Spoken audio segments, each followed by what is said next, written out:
Hello, hello, hello. Have you ever been late because you got too caught up in a book? I was reading a really good story and I just lost track of time. Had everything set up, I just needed to hit go. And I looked up and it was like, it's 11:31. I was like, oh shit! My bad. So I'm not as late as I could have been. I still remember the stream where I was 8 minutes late. So, I'm doing better than that. I haven't streamed for a bit. Just sort of was tired. I've thoroughly screwed up my sleep schedule, and yeah, tiredness overtook me. Couldn't really stream when I was so tired. Um, However, I'm back.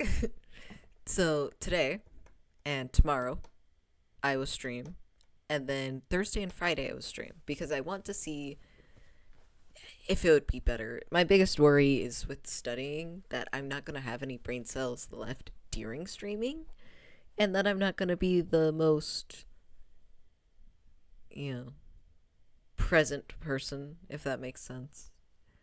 Uh, so yeah, that's one of my worries, and why I changed the schedule. VODs are officially posted. Well, they will be next week. My bad. I just had the VODs sitting in, on private in YouTube because I did export them, so they're not lost to time, but I just hadn't done anything with them. So I did that at like 9 today because I got everything ready like at 9 because I was like, I want to make sure I can get this done and set up before I can give myself a chance to back out. uh, yeah, so everything was set up and just sort of waiting for time to go. Um,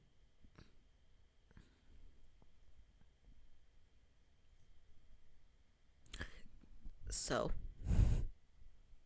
for those who have seen, I am playing Cinderella Phenomenon, because I actually sat down and watched the VOD to see where I am and to get context of where the hell we are.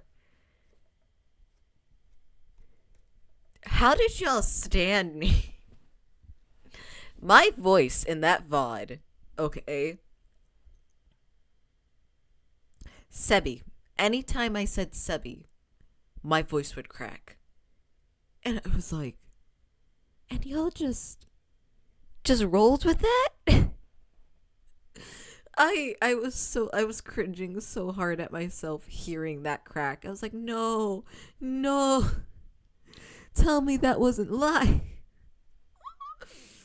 Oh, that's not great. Not great. Um,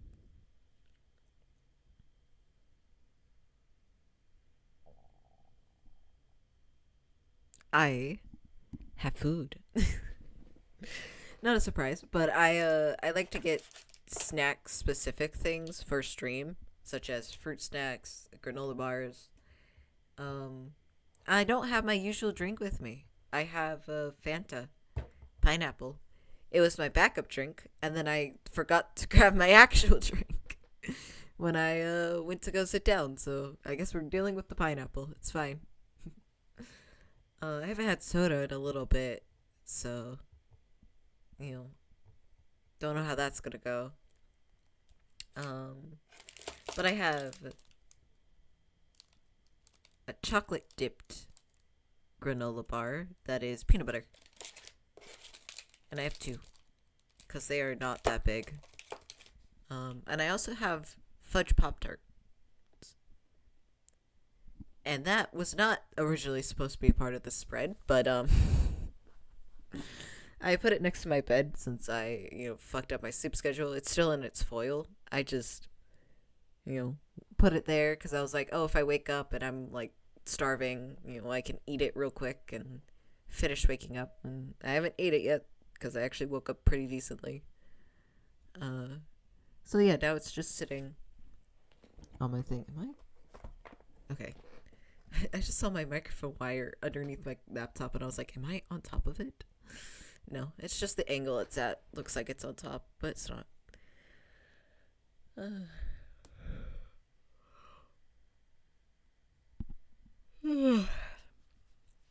Sorry. I'm probably gonna yawn a lot more during the stream. I also still don't know if at 2:30 it's just gonna go out. It might not. Who knows? Who knows?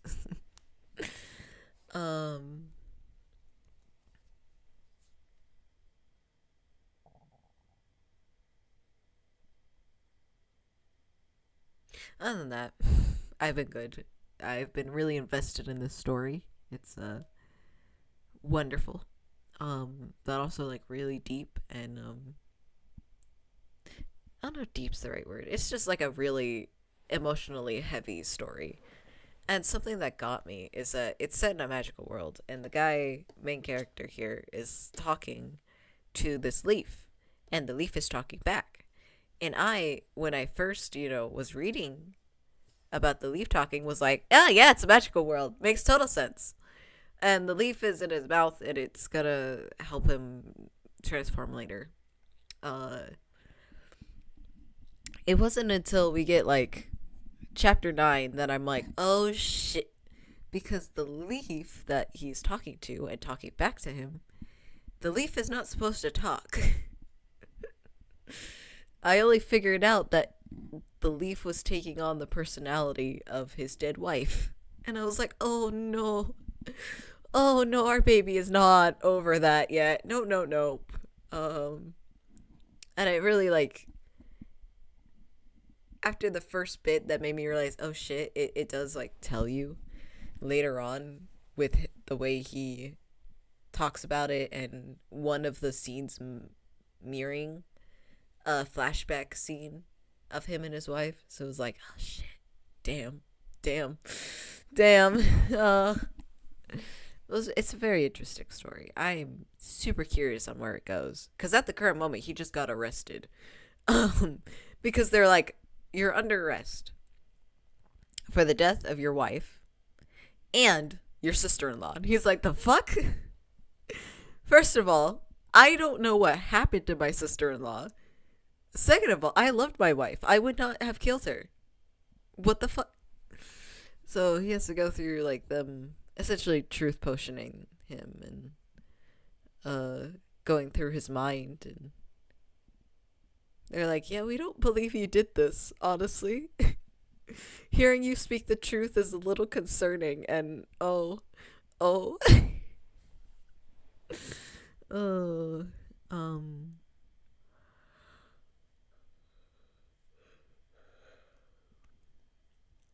But yeah. It's very interesting. There's no way I'm finishing it tonight. By the way, it's like super long. But yeah, I easily got distracted by it. Trying to think, has anything really happened? Not really. It's mostly been me sleeping, studying, sleeping. Not much else than that. Yeah. Anyway, gameplay time.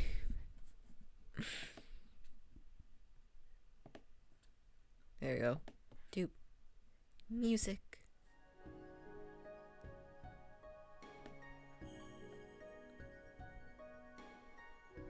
I don't remember the settings I had for this, so we're just gonna hope that works.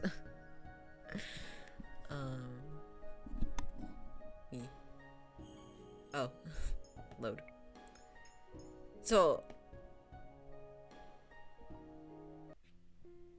it's been a while. For those who don't know, go rewatch those VODs.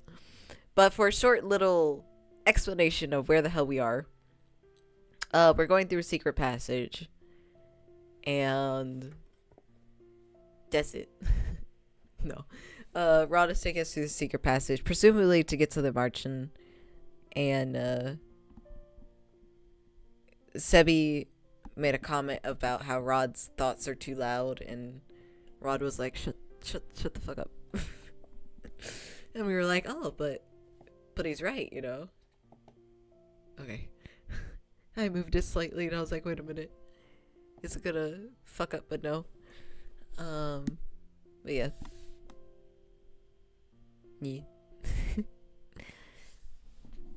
We're on chapter 5, by the way. There's 9 chapters, so there's 4 more. I don't know if we're gonna get through them tonight, especially with the looming unknown of my internet, so. Anyway. Sebi sighs. I love Sebi getting a different font than everyone else. I just adore Sebi. I'm cuddle my own stuffed animal closer. How can I not when Rod is thinking too loudly? It makes my head ache. You get headaches? That's not the point. The point is that when he thinks on something too long, his head becomes cloudy and really full, like it's going to explode. That's why I got to explain for him. He's not good at expressing his thoughts, so Aww. Rod cuts Sebi off by pinching his cheeks. Ow, ow, ow! Okay, I'll stop talking now. How dare you, Rod? Let Sebi talk. Rod sighs and continues walking. Rod, have you spoken to Emily since that earlier incident? By the way, I'm glad I went over the VOD because I would not remember what I've named these people. Oh, we'd have some problems here, but we're good. Okay. Have you spoken to Emily since that earlier incident? Oh yeah, he made her cry. And Luciette was like, damn, boy. Damn, you suck. It was really funny. No. As much as I want to ask him again about his curse, I doubt he will divulge anything right now. I decide to keep my thoughts to myself as we head for the margin. Called it. I remember things, chat. When we arrive at the margin, I say as if I didn't go over the VOD like an hour before stream. Parfait. Lurking until get back to test. Okay, that's fine. Parfait and Delora are there to welcome us. The others, however, are nowhere in sight. Ah, it's been a while, Princess. Thank you for bringing her here safely, Prince Rod. Where is everyone? They're all resting in the rooms now. It wasn't necessary that they be here for what Delora and I want to discuss with you. I will be staying in the tavern then. Rod is about to head for the tavern when Delora stops him. You don't have to leave. What we're going to say involves you too, since you're staying at the palace as well. Rod looks at her curiously, but asks no questions. Parfait and Delora gesture us over to the settee, where we all take our seats. I'm assuming like a couch or something like that. This is something Rod and I must know because we're in the palace. I have a bad feeling about this. Oh, Luciette. Oh, baby. Before we start, I would like to congratulate you on your first good deed, Princess. Oh yeah, we got that last time. I forgot about it. Delora told me all about it, and I can see the extra piece on your necklace as well. Parfait smiles at me, her eyes filled with pride. Her faith in me rekindles the dwindling confidence I had. Dwindling? Luciette, I don't think you've ever been low on confidence. Even at rock bottom, she was still holding her head high. If only you'd seen how happy Delora was when she announced it to us. Happy? Her? Her? You didn't have to go into specifics. Oh my god, she was? Perfect. Oh, are you embarrassed, Delora? She smiles at Delora teasingly before turning back to me. Anyway, I know you can do it, Princess. Only 2 more to go, and you can break your curse. Yeah, keep up the good work, Princess. And you too, Rod. Rod hasn't done shit. He's just done nothing. It's like, ah, yes, Rod, you're supposed to be helping her with breaking the curse, and Rod's over here like, yeah, see, I helped her with her first good deed. No, you didn't. You didn't do shit.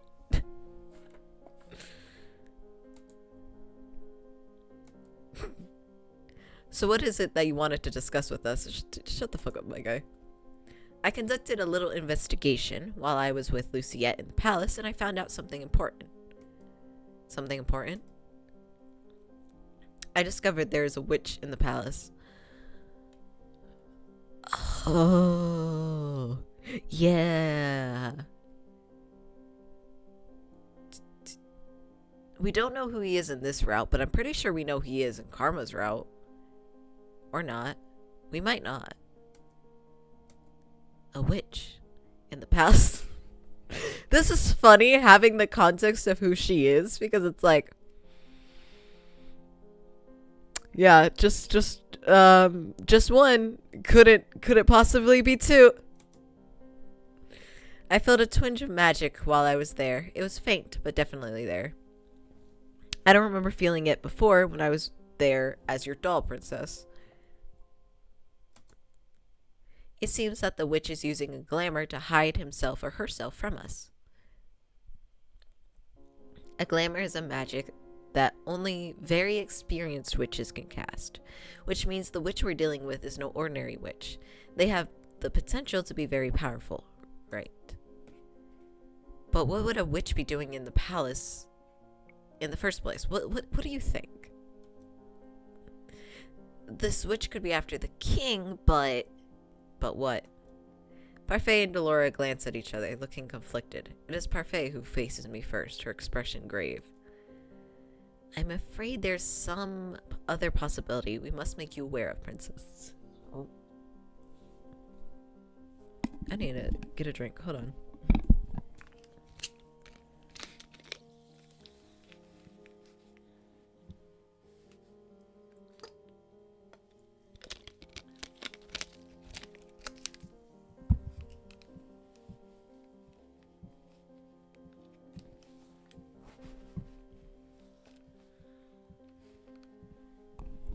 I love that getting a drink had to turn into completely readjusting my headphones because they were falling off my head.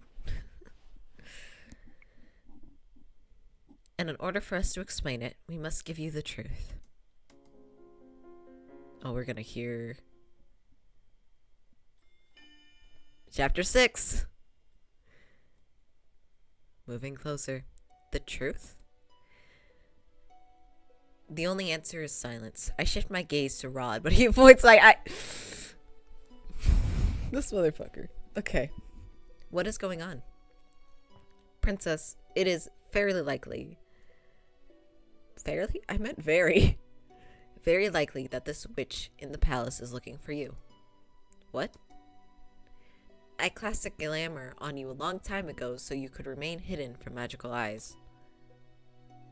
I did it to protect you, but this witch in question can see through the spell I've cast on you. It is my belief that they are actively looking for you. I close my head and massage the temples of my head as I feel a headache coming on. Wait, you said before that witches can see their curses unbroken, but this sounds as if they have another motive altogether. What reason could they have for trailing me? Yes. So this is the reveal of, hey, your mom was a witch. Hope you didn't, sorry? The 10 Barum, or the 10, I don't remember what I called these things. The 10 has been without a bearer for a long time, ever since the end of the war. The new bearer, however, will soon arise, and the crystal is ready to support them. Some of the witches, the wicked ones, want to make sure that the 10 continues to spread darkness, even with this new bearer in charge. Okay, but what does that have to do with me? Oh, Lucia, everything. Delora crosses her arms, her expression grim. The title of the bearer is passed down from one descendant to the next. Princess, the last 10 bearer, was the late Queen of Angelia, your mother. I feel my blood go cold. What? As you are the queen's daughter, you are the next heir. Come your 18th birthday, you will inherit the title of the Ten Bearer. Mother? A witch? I love that, like, going through the flashback scenes, you can really tell that her mother was trying to steer her one way with how she raised Luciette, of like, no, don't play with those peasants. You are above them. Don't play with toys. That's beneath you. Like, she was very much trying to get Luciette to be an empty puppet for the 10. Our poor baby. Impossible. Why would you spout such lies? I narrow my eyes at them, searching for some hint that they were lying to me. Delora and Parfait never turn their sad eyes away from me. Rod glances at me briefly before turning away, looking uncomfortable. Hilary, your mother and I used to work together to maintain balance, but then the witch hunt drove her mad and turned her heart to ice. But she never used any magic. I would have known she was a witch. Unfortunately, you are wrong, princess. You're wrong. It's not revealed in this route, though, but you are wrong. She did use magic. It's possible that you did in the past, but then it seems she erased all your memories of her true identity. Delora was already able to ascertain that most of your memories of her had been snatched away. Yep. Hilary needed you to remain obedient so that when you finally did inherit her role as the bearer, you would continue to do as she wanted. My thoughts feel as if they're spinning endlessly on an axis. The real reason I cursed you was to see if you are truly capable of goodness, princess. She is. It's just hard. Hilary's influence clung to you even after her death, and we feared that it would continue. You would continue her previous work. To be fair, both of you. Okay, well, I was hoping Luciette would show up. Luciette's father is very neglectful and has not at all, like, made any moves to help her with the death of her mother. So it makes sense that even after her death, Luciette's still stuck. The Ice Princess, after all. That Angeli might once again fall to darkness if you were not able to help the dark emotions in your heart. There she is. So then you cursed me because you were terrified of what I would do if I became the bearer as I was? My only answer is silence. Now I understand why the people hated me. It was because I am my mother's daughter. I couldn't help but reach out to touch the pendants on my necklace as a feeling of dread washes over me. We know that there is goodness in you, princess. We only wanted you to realize it by breaking your curse. Parfait sighs, looking guilty. It was a selfish act on our part, I know. But we could not risk another great war. They believed I would have plunged the world into war. You would have, but not by choice, but by your mother and her choices. I turned to Rod, who has yet to speak since the conversation started. Did you know about all this? Oh, yes, he did.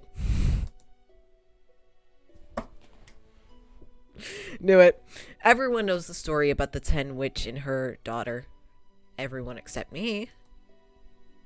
I glanced down at my hand, suddenly feeling numb.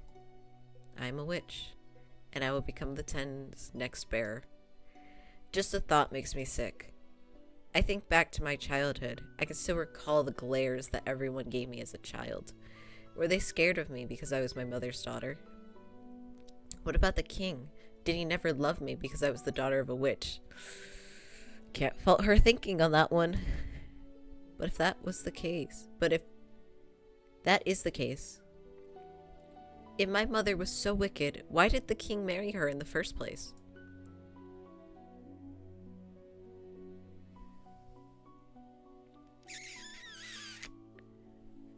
So, little reveal. Hilary threatened to kill the woman that he loved if he did not marry her. She threatened to kill Ophelia. So... Ophelia? So the king has loved Ophelia from the very beginning. It's complicated. I clenched my hands into tight fists. After Mother died, he was able to reunite with his true love, and since then he has treated Emily and Rod better than he ever treated me, even though I'm his daughter by blood.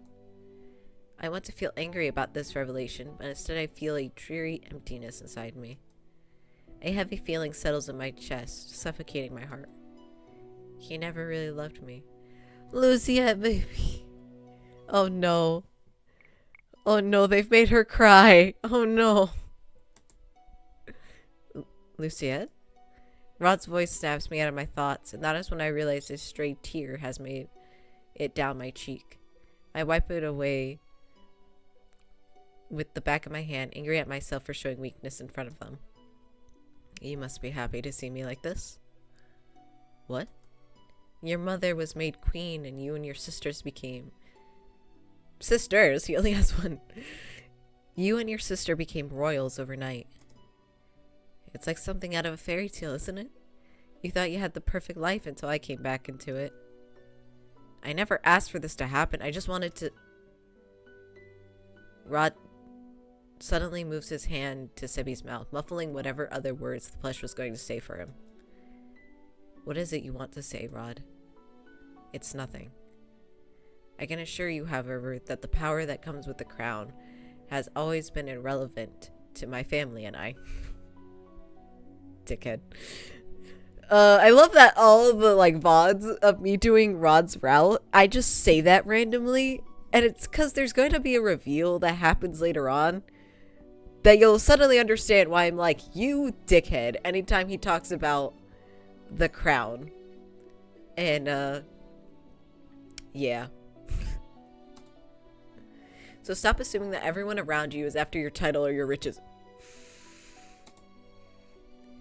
Did your time with my sister not teach you anything? Oh, it taught her a lot. I am about to angrily retort when I suddenly stop, my heart sinking. I have already recognized that Emily is more complex than I thought she was, and she also told me she never wanted to be a princess. My mother wouldn't have married the king if my father were still here. Delora looks between the two of us and sighs. And here I thought your relationship had improved. Seems like it's back to square one. Oh, because he's refusing to tell her. I cross my arms and turn away annoyed. Do you have anything else to add, Parfait? If not, I would like to return to the palace. Princess, stay vigilant and be careful about who you trust. Trust? How do you know whom I trust? What makes you think I even trust you? I mean... so far, she hasn't really been able to trust anyone. The anger I was expecting earlier suddenly rises to the surface. For all I know, Parfait and Delora could be feeding me lies, playing with me the way Delora did when she first cursed me. I don't expect you to believe what we've told you. Perhaps it was not yet the right time to reveal everything to you, but please, you need to be careful. I stand up and look at them, my arms now hanging limply at my sides. How am I meant to trust anyone when all of you have been lying to me this entire time? Luciette, if you don't believe us, then try asking the king who Hilary truly... You think he's gonna respond to her? I mean, he will, because he only sees her as a maid, but still. I never even thought to ask the king about my...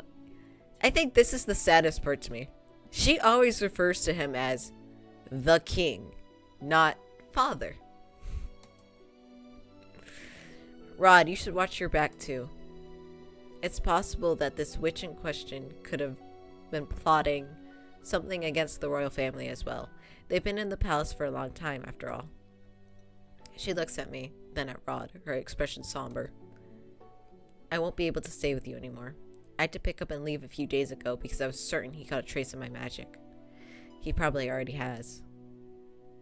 I understand. Anyway, Luciette is right to return to the palace now. Someone may notice your absence if you're gone any longer. You two should leave now. Let us know if you notice anything unusual. I will. We'll see you soon. We'll see you again soon, Princess. Remember, stay vigilant. Rod and I leave the margin in silence. Here in the secret tunnels, we are suffocated under even more silence, but still neither of us makes an effort to speak. I am stuck inside my own mind, shifting through my troubled thoughts. I cannot reconcile the fact that the wicked witch who led the witches during the war was my mother. I did not even realize how many people hated my mother until after she had passed and they spoke about how cruel a queen she was. I never understood why, since she had always been the perfect person in my eyes. She probably took any memory of her being evil out of your brain. I never connected my mother was the Ten Bearer. But what Parfait and Delora just told me makes sense. Was I living a lie all these years? A lie that my mother crafted so that I remained cold and bitter even after she passed? Yes. And Delora and Parfait say I meant to inherit the power of the 10 from my mother. I do not want that burden. I almost bump into Rod's back when he suddenly stops walking. He turns around and looks at me with a serious expression. I cannot help but feel judged beneath the weight of that gaze. If you're going to tell me that you never wanted me as your partner because my mother was a witch, then I wasn't going to say that. What? I won't lie. The first time I saw you, I thought you were like your mother. You were cold, harsh, selfish. I never wanted anything to do with you. That was why I was so against this partnership, but you've changed. Rod's expression softens. As you and Em have grown closer, I've seen that you are not like your mother. She speaks fondly of you, and I can tell she really enjoys your company. That's why, even if I do not have plans to break my curse, I will still do what I can to help you break yours. It's the least I can do as your partner. I stare at Rod in shock. This is the first time he's been so nice to me. Why are you staring at me like that? I'm only doing this because you're important to my sister. Rod turns away, his face beet red. Liar. Ah, Sebi. Rod reaches up to pinch Sebi's face. Ow!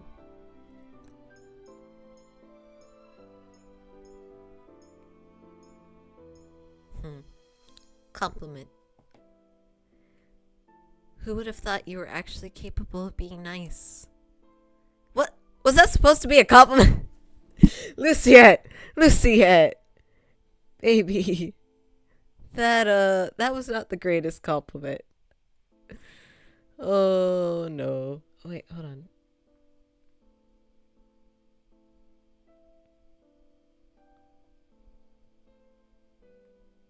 There you go. Okay, my phone glitched for a second. Yes, you were always so grumpy. Lucy.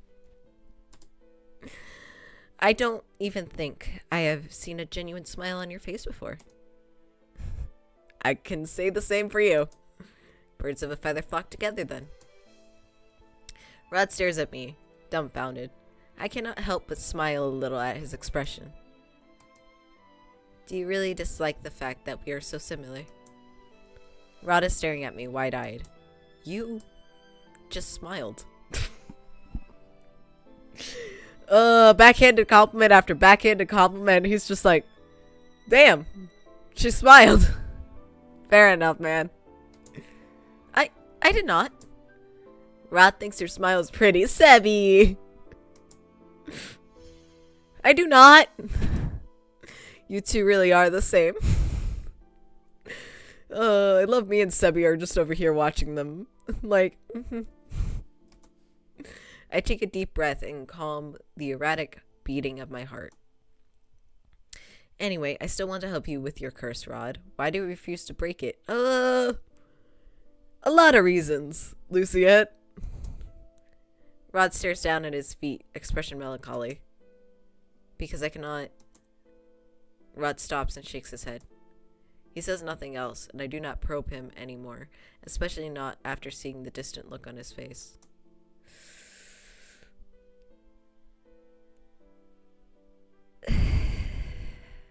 Yep. We walk through the corridor and back to our rooms after we say our goodbyes. I wondered what Rod was going to say. Ah, I heard that crack. Hold on. Oh, hey! We got a flashback. Let's go through this traumatic one in a second.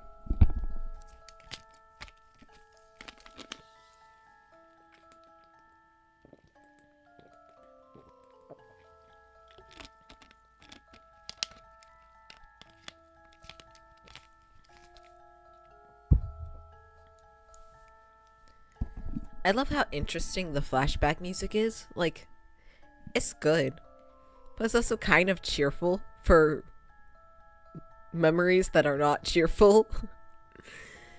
Mother, look, Eleanor got me this gift. Eleanor? She's my maid and my friend. Oh, Lucy. Princesses do not make friends with their servants. But she's really nice. She even taught me how to braid my hair like... Those servants are only nice to you because you are the princess. They only pretend to be your friends so that they can have power over you. But Eleanor would never... What reason do I have to lie to you? So many! When have I ever lied to you, little one?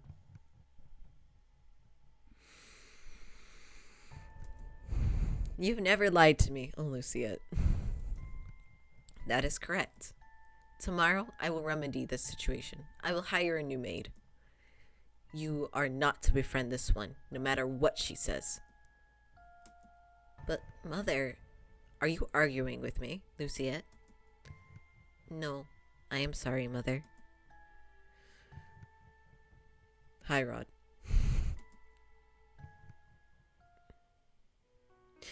It has been days since Parfait and Delora revealed my mother's true identity, and the inevitable responsibility I am to have on my shoulders once I turn 18. I've been trying to ask the king about Mother, but he's even busier these days than he was before, and it's impossible to find a single moment in the day to speak with him. The fact I am a maid makes it harder to garner his attention. When I am not on break, I continue to do my duty serving Emily. Right now, I am accompanying her as she practices her walk and posture. Ophelia has been helping her, pointing out any mistakes she finds. What? Okay.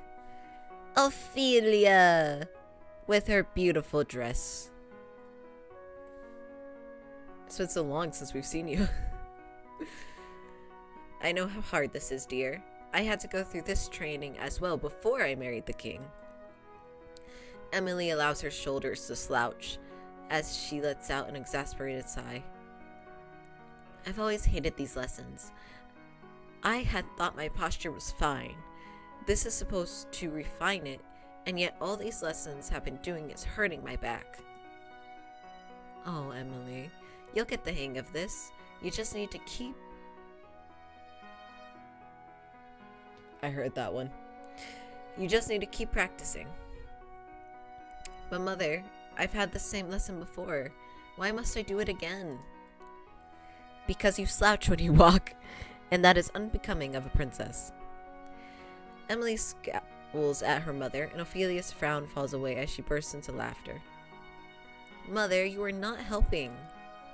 The atmosphere in the room is far from heavy as Emily and her mother continue to conduct their lessons. It is almost the exact opposite of the lessons I had with Mother. Oh, Lucia. Mother always got angry when I made even the smallest mistakes. God. My poor baby. I know this is hard, but as the crown princess, all eyes will be on you during this ball. during the ball, sorry. The people will judge any small mistake you make, which is why you need to be in top form on that night. I know. Ophelia claps her hands. Alright, now start again. Amelia groans before heading to the far wall and straightening her back. She takes a deep breath, puts the book on her head, and begins to walk again. The book falls from her head on her third step. She sighs, moves back, and starts the process again. Hey! I've done this before. Like the putting books on your head. I think my favorite thing is to put stuffed animals on my head and walk with them. Surprisingly, I can get pretty far like that. First time I did it sort of surprised my mom and big sister because they were like, how are you just keeping it on your head? And I was just like, I don't know. I guess I have weirdly good posture, which I don't understand given my most common sitting position is shrimp.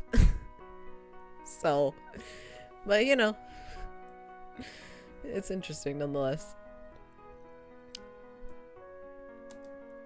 Neither of us break Amelia's concentration by speaking. We stand idly by and watch as she tries time and time again. I am surprised when Ophelia leans towards me and begins to whisper, Luciette, I've been meaning to say this before, but I'm grateful that you are friends with my daughter. I'm a maid. I look at Ophelia's smiling face with surprise. I never agreed to be her friend. Luciette.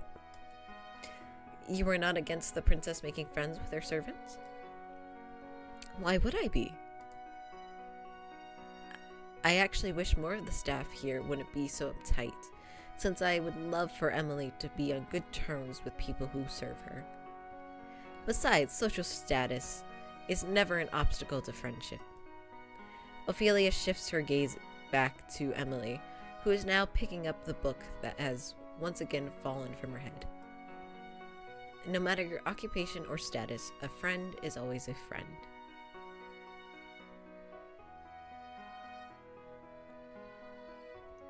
So, I've been playing a game, and in that game, it's a very interesting game. It recently updated. I can't wait to play through the update because it's gonna be like, oh. But the main thing in the game is that it starts off by fully telling you you are a child. You are just a little child, and you know nothing. And as you grow a little bit, you're part of the royal family, and your entire family gets brutally murdered. And your child itself, is just like, why would you do such a thing? And the person who brutally murdered them is a king from another kingdom. And he's like, well, they killed my wife. Eye for an eye. Leg for a leg. But he's like, you're just a little child though, and I don't feel comfortable killing you. So I'm gonna take you back to my kingdom. And so your like main thing in this game is that you're just trying to survive. And so you gotta make friends where you can. And you can make friends with his son. But others don't like the fact that you can do that. It's a very interesting game. But it's just kind of funny to me of like, no matter your occupation or status, a friend is a friend. Meanwhile, in that game, it's like, hey, I like being friends with you. However, I am a knight of the king. And so if he tells me to behead you, I will do it. Another's just like, I don't like the fact you're friends with the prince. Fuck you. And it's especially awkward because you were taken as a child, and you weren't just put in here as like a conquest of the war. He basically takes you and is like, this is my bride.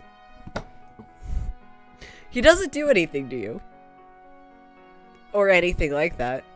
He just is like, we're married now. I think it's explained that he didn't want to get any marriage proposals, and he didn't want to fight his court about it. So you were a perfect opportunity. But it's just like, dude. Which is why it's very hard for you in that game to make friends when you're like, everyone here wants to kill me. It's not finished yet, the game, but when it is, I'll definitely play it on stream, just because how interesting it is. And well done. Anyway. You've given Emily the courage she needs to face the many challenges she has ahead of her.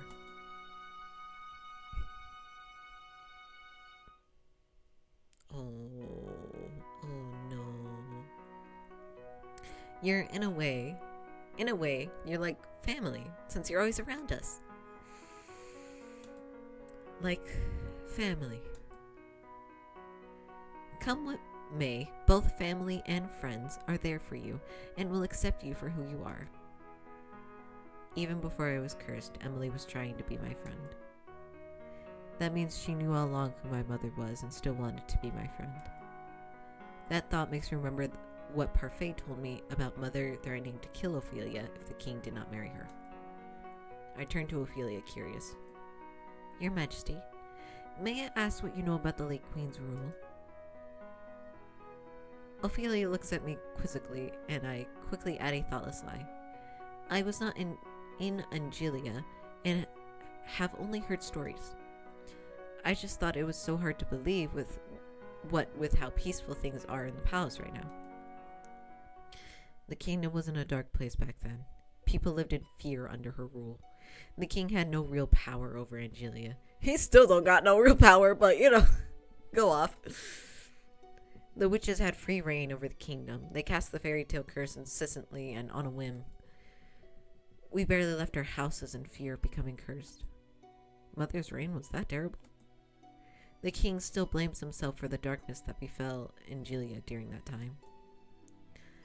This is why he works day in and out to stabilize the country and to put a smile on everyone's faces.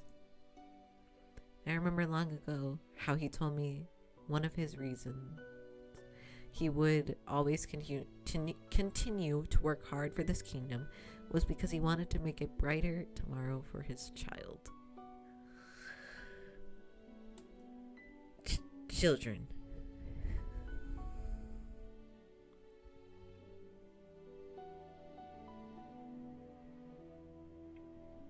How you doing, Lucy? Ophelia looks confused for a few moments, then brushes off the awkwardness with a small chuckle. He helps the family in his own way. Is it possible that he said that with me in mind, and Ophelia's slip-up? But then maybe he was referring to Emily and Rod. The kingdom's come a long way since then, hasn't it?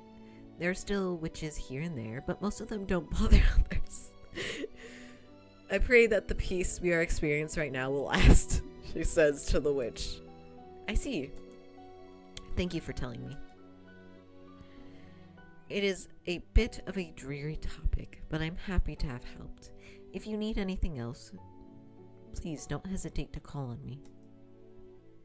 I know it may not be traditional protocol for a queen, but I do not consider myself a typical queen.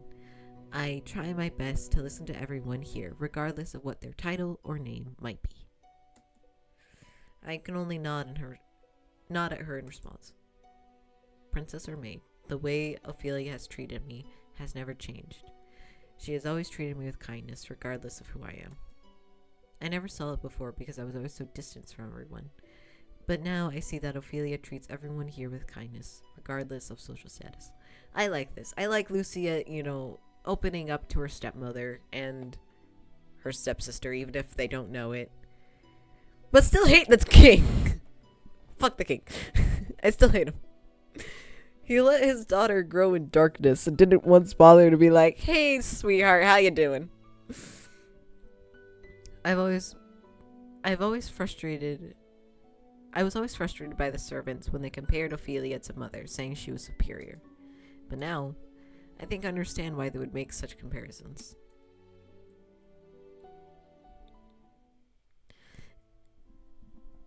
Emily dismisses me after my lessons, and I begin to head immediately back to my room. I have just turned a corner when I see Sir Alec. Oh no, standing before me, scowling. Hey, you. Watch where you're going, child. Big talk from a guy who has a son my age. I quickly avert my gaze, not wanting confrontation. He always looks at me so strangely, almost like he can see into my mind, or is trying to. My apologies, Sir Alacaster. Sir Alacaster nods his head at me stiffly before walking off. You are pardoned. Oh no. Oh no. Luciette, run. Run, Luciette, run. Oh. I turn to stare after him, but he's already turned the corner. My blood becomes cold. Was that just a slip of the tongue? But how else could he know that I'm the princess? Is it possible he is cursed? No, somehow that does not seem right. But if he does not have the fairy tale curse, could he be the witch that Delora warned me about? What reason would he have for unveiling his identity then? Unless he just wants to intimidate me further. It occurs to me that Fitz still remembers who I am. Fitz is not the witch. Be real with yourself, Luciette. Did he tell his father about me? Now I'm even more confused about whom I should trust. Luciette? I jump when I hear Rod call me. His expression slowly increases with something that looks like worry. You're pale. Did something happen?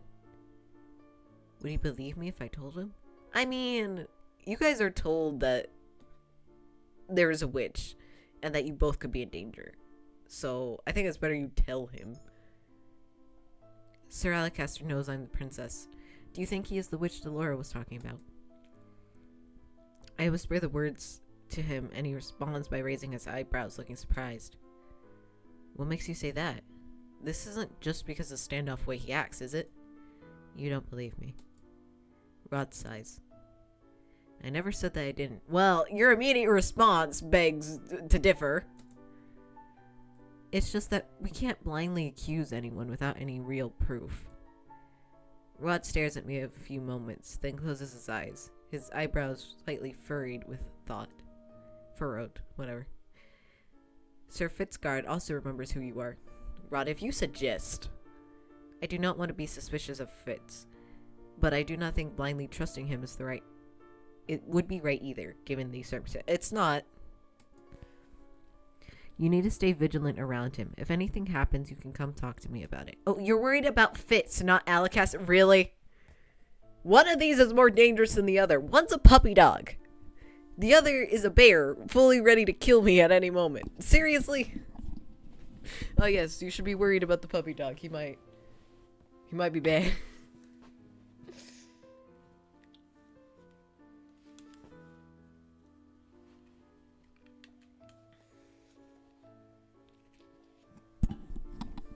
I had to readjust my headphones. You're worried about me. Rod averts his gaze from me. Oh, yay. Of course I am. Wow, you're actually being honest. Oh, Sebi. What? Rod glares at Sebi before pinching his cheek. Anyway, I must leave now. I have a dance to practice for. Dance? But you already know how to dance. What do you have left to practice? Rod does not answer and only walks away. I decide to follow after him. Why did you follow me here? Or, why did you follow me? I shrug. I wanted to see you practice. To be honest, I wanted to see him dance. I already know that Amelia is very clumsy when it comes to dancing, but outside of the one practice with Amelia, I've never seen Rod dance. Amelia always gloats on his behalf, but I've yet to witness Rod's supposed talent with my own eyes. Our dance together was so short, I barely had any time to judge him. I do not practice with an audience. Well, sucks for you. We're not leaving. Why? It is my preference. Rod is easily embarrassed. Good to know, Sebi. Thank you. Rod groans and pinches one of Sebi's cheeks. glowering. Sorry. You're not sorry, not one bit. Rod reluctantly releases the bunny with a sigh. I know you've noticed you've been talking more, Sebi. Oh, that's because Rod has been saying things that contradict what he thinks or feels. Sebi makes a sound of defeat when Rod once again pinches one of his cheeks. Rod stares at me with wide eyes, and I stare back, beginning to bet. What did I miss? Nothing. What is wrong? You smiled again. Oh. Okay, that's what that was. I put a hand to my mouth, flushing. I was smiling again? I never even noticed. It was a pretty smile, princess. Right, Rod? Sebi. Rod quickly turns away, cheeks slightly pink. I need to practice now. I would appreciate you leaving. He did not even command me to leave. What a surprise. Amelia said you were a really good dancer. I want to see it with my own eyes. Why? So you can judge me? Here's the thing. To be honest, yes. We could lie. Or we could be honest. I'm pretty sure she is. Lucy has taken, probably tons of lessons due to being the princess and all.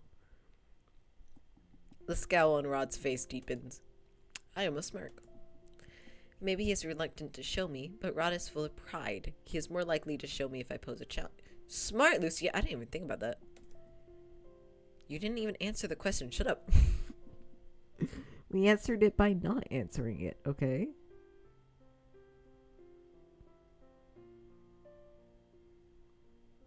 Alright. You're doing good, phone. Yes. Slightly.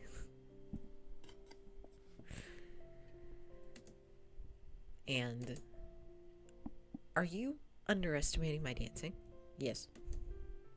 Others may have forgotten, but you still remember, do you not? I am a princess and was taught by the kingdom's best instructor. I say the words with pride, and I notice Rod's lips twitch in response. It actually makes me feel accomplished to get under Rod's skin when he is usually the one getting under mine. Having the best instructor doesn't automatically make you the best dancer. I'm pretty confident with my own skills. Say what you want, but I refuse to believe you without any proof. I still say that I'm the better dancer than you are. Okay, give me a second.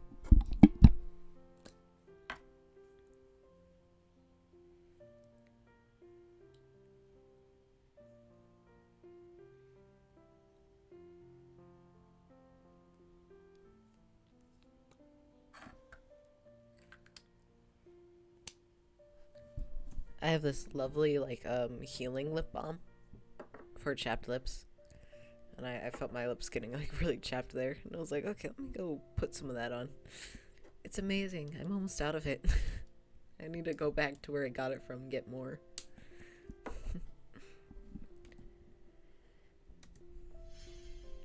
Oh, hey. Rod steps forward and pulls me suddenly into his arms. Oh, hello.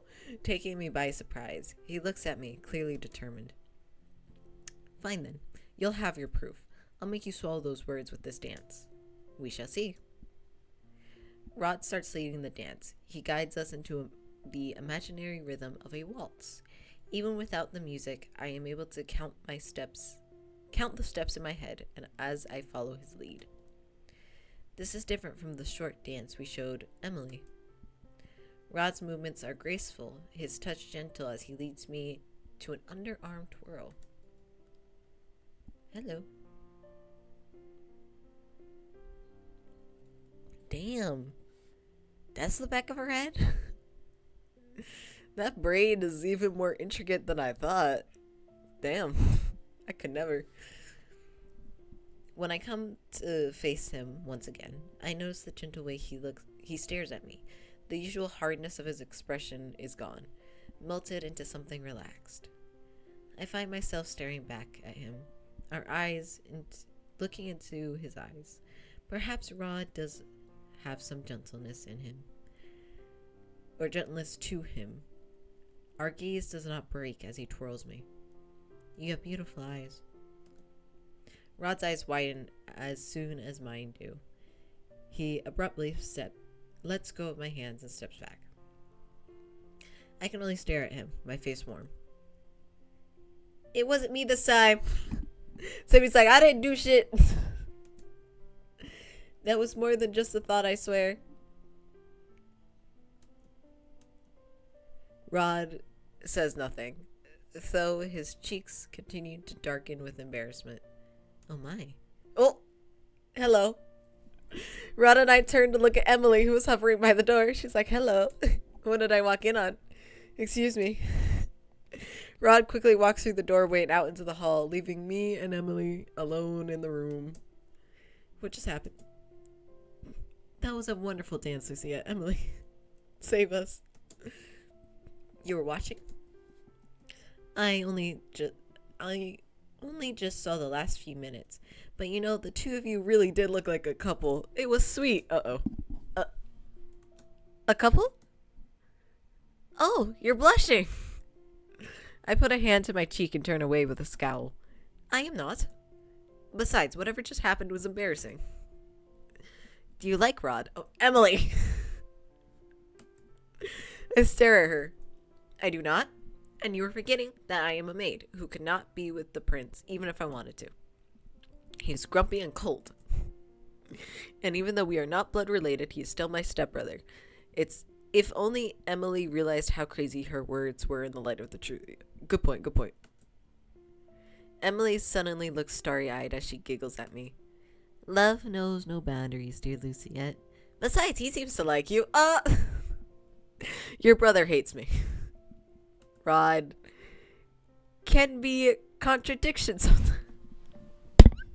What a polite way to say yes, but also no.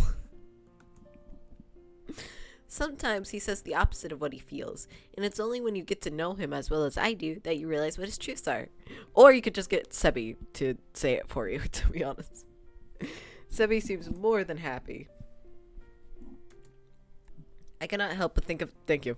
Sebi, who always speaks Rod's thoughts aloud when they're contradictory.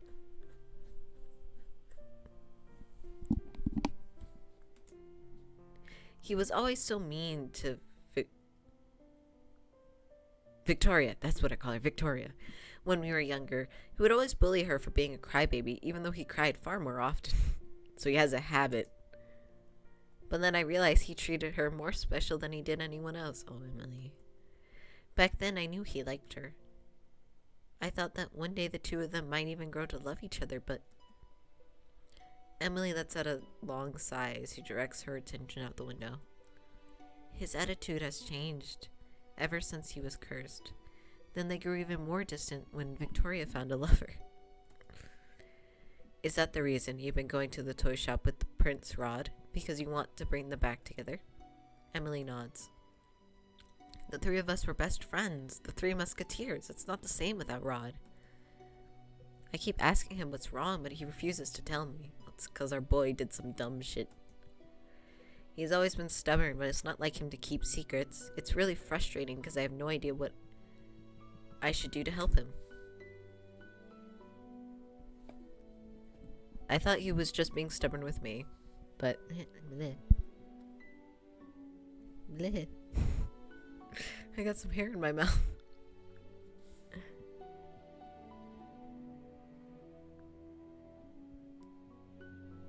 There you go. But apparently no amount of prodding, even from his own family, will make him budge. Why is he being so difficult? I hope you do not mind me asking. But what do you know about his curse? Emily stares at me a few moments before nodding. You're my friend, Luciette, and I know that I can confide in you. I know that sometimes I am not trusting enough, but I think Emily is far too trusting. Agreed. We only know that he has the mermaid's curse. Yes, because it's Ariel. The Little Mermaid. There we go. I've read the story so many times, hoping that I can figure out some way to break his curse. I think back and realize I actually read the beginning of The Little Mermaid a long time ago, but I did not have a chance to finish it because I was caught by Mother. The Little Mermaid is about a mermaid who treats her voice... Blah, blah, blah. who trades her voice for legs, right? Yes, she does it so she can be with her prince.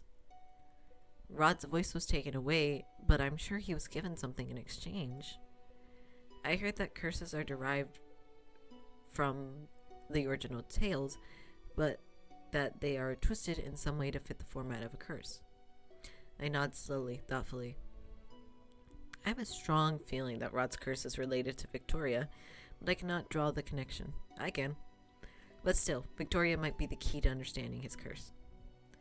If Rod will not divulge anything, the next best chance we have of understanding his curse might be going through Victoria.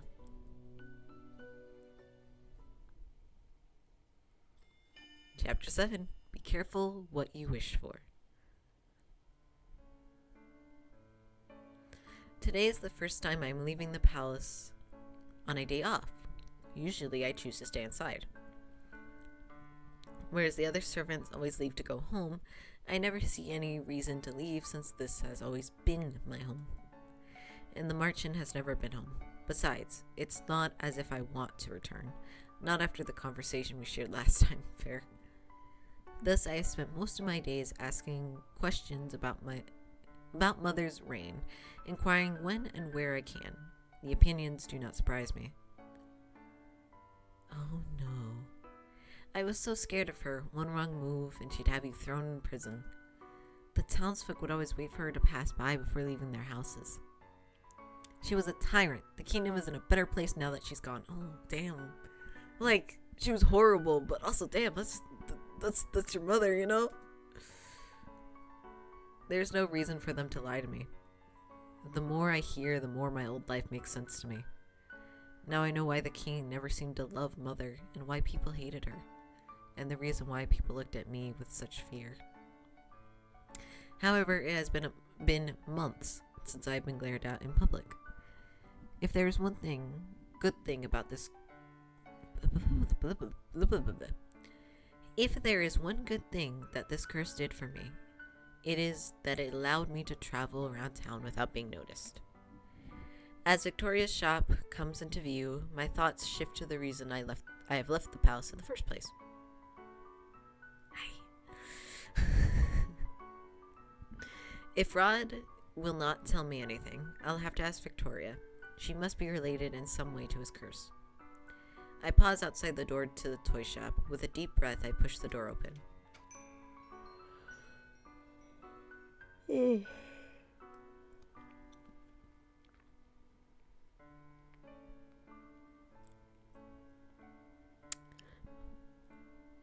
I'm sorry, I'm admiring the background and I just realized that this is a bunch of birdhouses. And I'm just like, okay.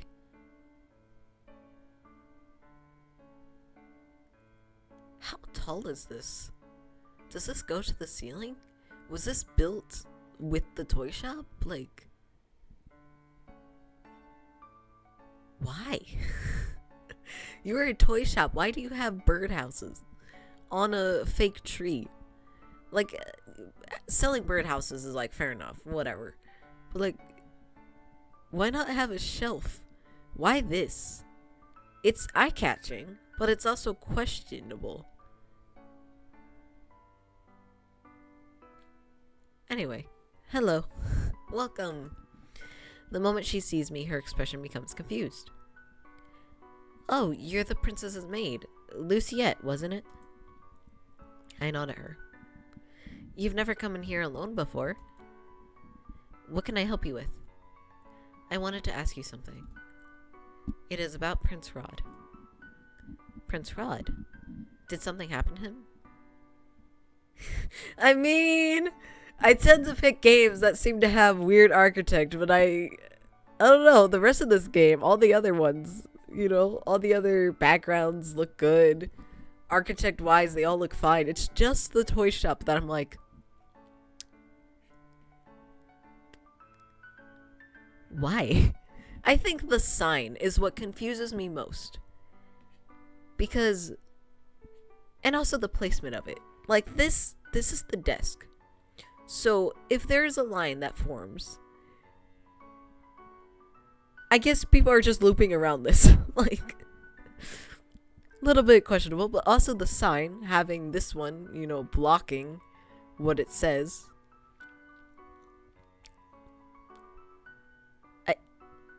Why is this limb here? Period. This should not exist here. Cause all people are saying TYTE. Yeah, I mean, you can infer what it means, but it's still like, huh? So being a toy tree implies, which is even more confusing because how the hell are you getting that out? Especially with the decor on it. Yeah. Yeah, there's also decor on it. So like, this, where this is, implies there's a nail in this toy tree. Or like something that is holding this up. I need answers, Victoria. Is it just the tree? Or does the rest of the stuff come with it? And if it doesn't, how difficult is it to get the stuff out? Victoria. Victoria, why does the rest of your shop make total sense, but just this part is confusing? Like dolls on the shelves, you know, drawers, flowers. That would make the most sense. Maybe that's it. Maybe that's it. Anyway. Back to interrogating Victoria about Rod. Did something happen to him? Is he okay? He is fine. She sighs with her. To be fair, I don't blame her when Luciette's just like, hi, it's about Rod. What? It's like, no, we swear it's nothing bad. She sighs in relief. Then, what is it you would like to ask? I wanted to know if you knew anything about Prince Rod's sudden muteness. Hey, Victoria, do you know anything about the curse that he has specifically been refusing to tell anyone about? I'm sure, yes, she was told the extras, you know. I can't imagine that, of just getting cursed and telling your best friend everything, but your family nothing, and then also acting distance towards her. And like refusing to come to the shop at all. Like the most you've exchanged of words in the last few months is hello, hi, goodbye. I don't think she knows anything, Luciette. This I would have asked different questions of like, how were you guys like when you were kids? When do you think the sudden change happened? Was there a moment that might have stood out to you as strange, you know? Oh, Luciette. Victoria stares at me for a few moments before she shakes her head. I only know that it happened soon at— Oh, that's actually helpful. Oh, that's very helpful. Because Emily's recounting of the events was like,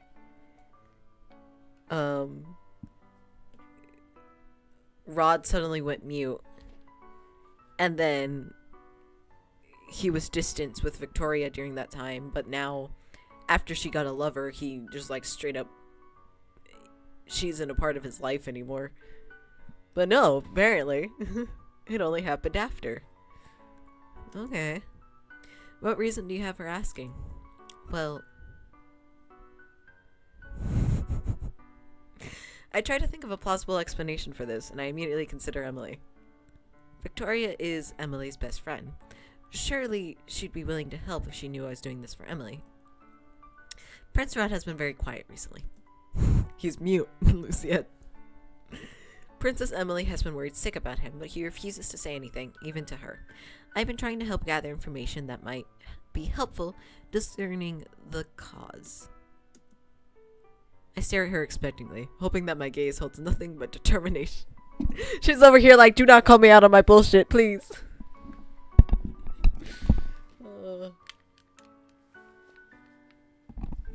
Please, believe me. Finally, Victoria smiled, and she fell for it. Of course she did. She's lucky to have a dedicated friend like you. I am still not accustomed to the fact that Emily considers me a friend. Before she became the princess, I was her first confidant. We were like sisters. But now she's living in the castle. We no longer have the luxury of spending so much time together. I worry about her constantly. Even around me, Em always tended to keep her problems to herself at first. She doesn't like to bother other people with them. It is hard not to agree. With the way Emily was always smiling before, I never thought she had any problems in her life. It was only recently that I discovered that she was hiding all her loneliness and pain behind a smile. It's a relief she's befriended someone who cares so much about her. Luciette dying right now, like, I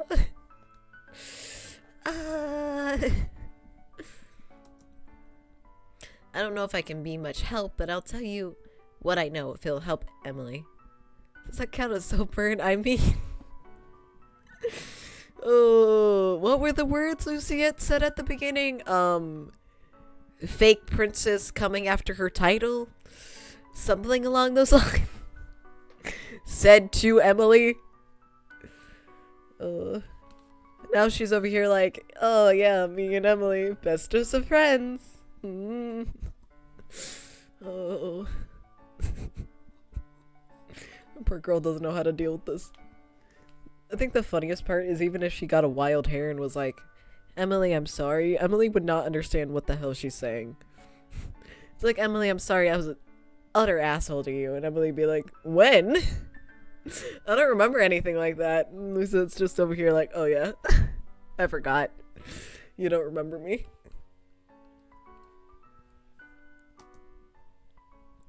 To start with, I'm not exactly sure how everything changed. It all happened so suddenly. All I know is after that night I met I'm calling him Desmond. Our relationship changed. At first he still smiled, but recently he's been avoiding me. Victoria, you're not this dense, right? Tell me you're not this dense. What happened between you two the night you met your fiancé? Nothing. Rod and I did not meet on that day. Prince Rod wasn't there? No, but after what happened that night, Rod grew distant. What happened? Oh no. It was a stormy night and I was heading back home. I took the route by the riverbank because it was the shortest route. It was foolish of me. The road was slippery and full of mud. I lost my footing and fell into the water. The waves were strong and I was certain I was gonna... Damn, girl got ghosted. I mean... yeah, basically. I was certain I was gonna drown. Well, she almost became a ghost, so... I don't remember what happened in the darkness of that water, only that when I woke up, my head was in Desmond's lap. It was the first time we met, but not the last. He carried me home and came by every day as I was recovering. And then he came to visit even after I had recovered. I tried not to get my hopes up too much because what could this nobleman see in me, a mere commoner? So, my guess. Rod saw that she was going down, was like, damn, I gotta go save her. Desmond got to her first. Rod just watches this and is like,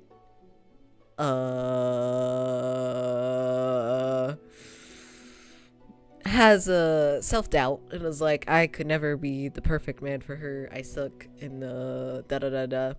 Runs into a witch who's like, a Rodixie has crashed. Yeah, basically. And the witch is like, well, I can make you like a high status man, because I feel like Rod would assume because he's not a nobleman, Victoria would never love him, right? Because that seems like a common self-doubt thing in a world of commoners and nobles and royalty. And so the witch was like, okay, you know, I can do that shit.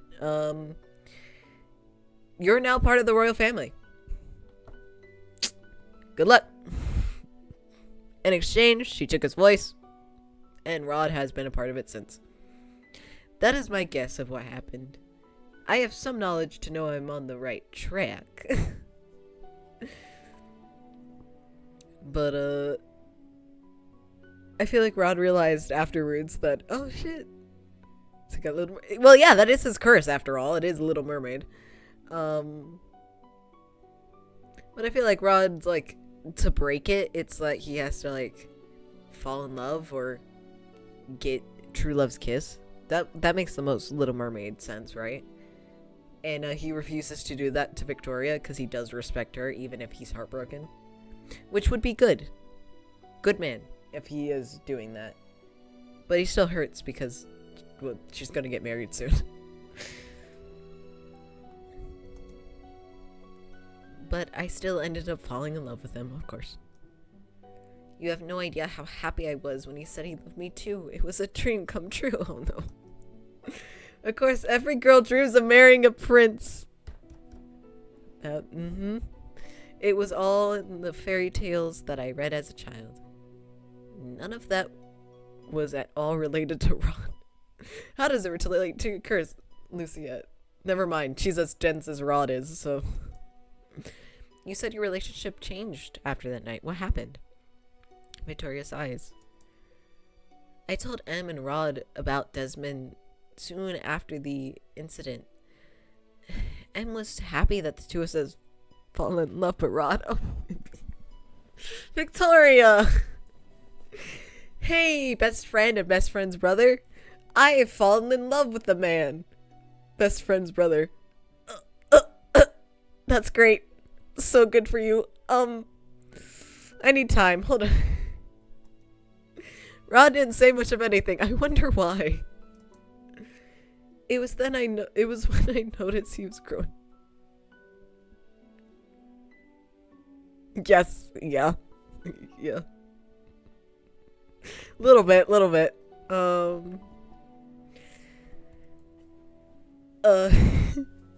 I noticed he was growing distance, and when I realized that he had also lost his voice. He still won't tell me anything, but I figured that he was. Her voice fades, and I know she's referring to the curse. So Rod lost his voice shortly after Victoria met Desmond. The mermaid's curse must have do with the tail. Luciette's smart. The Little Mermaid traded her voice for legs so that she could be with her prince, but the only person who found their Prince Charming was Victoria. Rod's curse must have done something with... Oh, wait, that could have been it too. Victoria was in trouble and Rod knew he couldn't save her, so he was like, I wish to save her, and for her to fall in love, and the curse twisted and was like, you didn't say you. You didn't say it had to be you. He became distant with her after finding out about Desmond. Why? Then there's the fact he spoke to Victoria, even if he was distant. It was only when he found out about their wedding that he became so cold. Could it be that, like, Little Mermaid, talking to her? It's not just being mute? Because, like, think about Karma's route, right? He was Beauty and Beast. And, the more he loved someone, the more, like, he actively started to, you know, the rose on his chest started to grow more thorns, and he became the beast at the end of it, right? Could it be like something of the type, but for Rod it's that he's not just mute, but talking to Victoria like actively hurts him? Could he be dying at the end of this route? Could it be he's going to turn into sea foam, like the original Little Mermaid story, instead of Disney's? I wonder. I frown as I try to organize my thoughts. How did it get to be this late? Yeah. I'm so sorry, Luciette, but I have to close the shop now.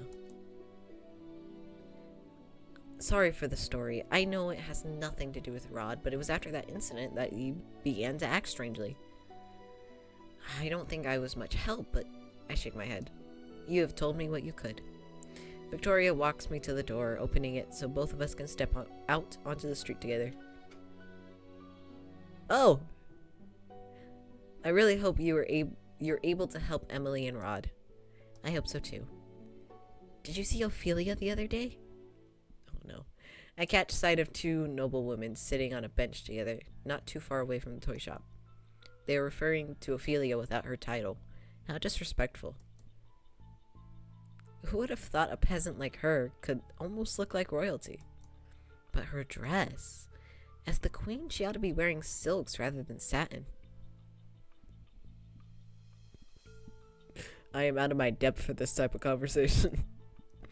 I don't know why, but I bristle at their comments. Everyone is entitled to their opinion, but the fact they are speaking so bluntly in public means they have little worry about being overheard. I'm still not sure what the king saw in her. Well, you know what they say about ladies lacking natural beauty. Eh? Where is this going? Her talents might oh, hey! Hey! No! No! Oh yeah, no. I'm not reading that out loud. She must have been very abrasive indeed if she... Nope. As the two women laugh, I feel something hot begin to burn in my stomach. Victoria takes in a sharp breath beside me.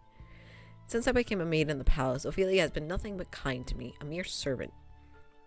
She has all the right to flaunt her status and title, yet she remains humble. I now know that this is why everyone at the palace loves her. A common woman like her can only keep a man's attention for so... Where's your husband at? Let me steal him. Because you clearly can't also keep their attention. Fuck you. I start walking towards them without thinking. Luciette, I was joking, Luciette. Luciette, I wouldn't. Yeah, listen to Victoria. You have no right to say those things about the queen. The two women are clearly surprised at my interruption. Both of them glare at me. You have no right to eavesdrop on us. Eavesdropping? Anyone could have heard you. Their mouths fall open. One of the women looks at me a long time, then sneers suddenly, as if something has occurred to her. I thought you looked familiar. You're the crown princess's personal maid. I see you always following her around when she's in town. This is none of your business, girl. Why do you care so much about our opinions? Ah, perhaps it's because the girl idolizes the queen. Thinks she might go from rags to riches. It's funny you say that. We went from riches to rags, actually. Yep. What? Oh, you do have a point. Says the bitches. One bitch who is wearing pink with a skirt with like a bunch of flowers, you know, together. Also, I'm not insulting the designs. The designs are beautiful. However, these bitches, I'm mad about them. Your bow doesn't even match your dress. And you look like you work at a bar. So shut the fuck up, both of you. They stand and advance toward me. Do you want the prince for... Hey! Self girl. If a commoner can become a queen, it's not too difficult to imagine yourself as a prince. Smack him. How foolish. You're better off dreaming smaller dreams, girl. They laugh, and irritation in my chest blazes into full-on anger. Is this what Ophelia has been dealing with for the past year? She has been treated so cruelly when she has done nothing but love the king. And I also ridiculed her just like this. Not really. I mean, you were kind of cruel in the sense of, like, you didn't want to be like mom, or didn't want her to be queen because you missed your own mother. You didn't really insinuate that she was a call girl, okay? There's a very big difference between you're not my mother and you're a whore, okay? I would not be thinking that, Luciette. You're fine, baby. I forced myself to look at the cruel woman as I moved my hand to the pendant hanging around my neck. You're gonna lose that good deed if you smack them. I was just as cruel as them. I barely feel Victoria's hand as she rests it against my shoulder. Lucette, let's go. Her Majesty wouldn't want you to do this. True. True. I cannot just let these women talk about Ophelia like this. I pull away from Victoria and stand firm. The Queen has a good heart. She is far more noble than either of you could ever hope to be. I think back to all the times I was cruel to her. Ophelia could have easily reprimanded me for my behavior. She had that right as my stepmother, yet she had been nothing but kind to me. Ophelia never got angry at me, despite my treatment towards her and her family. She has always treated others with kindness, even when they were cruel to her. Judging from the bitterness in your accusations, it seems you are jealous of her. How pathetic. Damn! Oh, Lucette's nobleness is coming out there.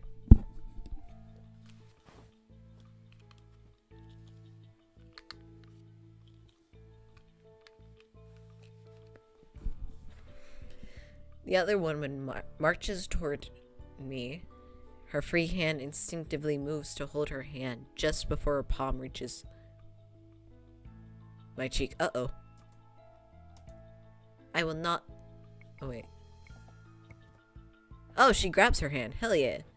I will not tolerate any insults towards the Queen. A soft light emulates... Hey, we got a good deed! Emulates from the pendant, and I can only stare at it in shock. I got another good deed? By defending Ophelia? That's the second one we've gotten with that rod. The woman snatches her hand away. How dare a peasant like you talk that way to us? Have you no manners? I could ask you the same. What happened to yours? How dare you? Don't you know who we are, girl? No, and I don't care. I'll see that you pay for your impertinence. Yeah. Our words have far more weight than yours ever will. I will go to the king himself and tell him how rude you are. Oh, that would be lovely. We could talk to the king himself and say, a bunch of words. I can pass on that message myself. Rod! This might be the first time I'm actually happy to see him. I turn and see Rod walking towards us, his expression cold. The two noble women hastily curtsy. Your Highness. The noble woman turned pale as Rod's eyes fall on them. Actually, we have an important dinner engagement. Oh, really now? Yeah, yes we do. The two noble women curtsy before quickly departing. What are you doing? Basically. I love Victoria's. Ophelia wouldn't want you to do this. And Lucette's like, fuck that.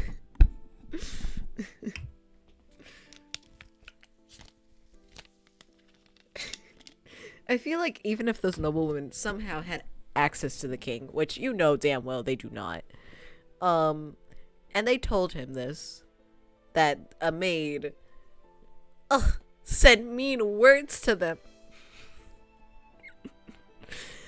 And he'd just tell Ophelia, and Ophelia would be like, what maid was it?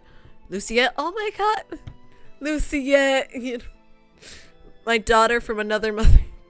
Like, Ophelia would probably just congratulate her. Like, don't do that again. But also, good job.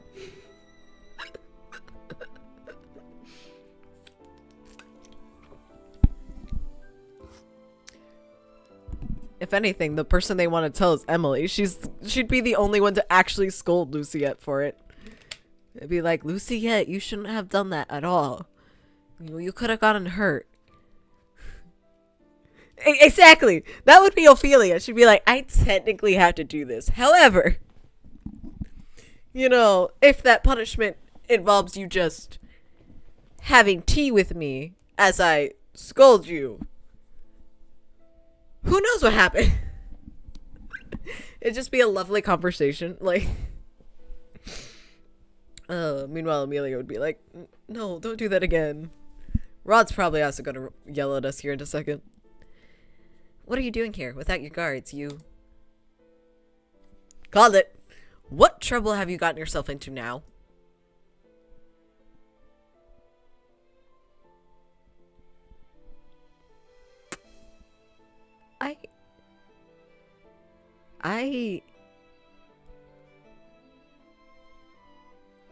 Fuck you!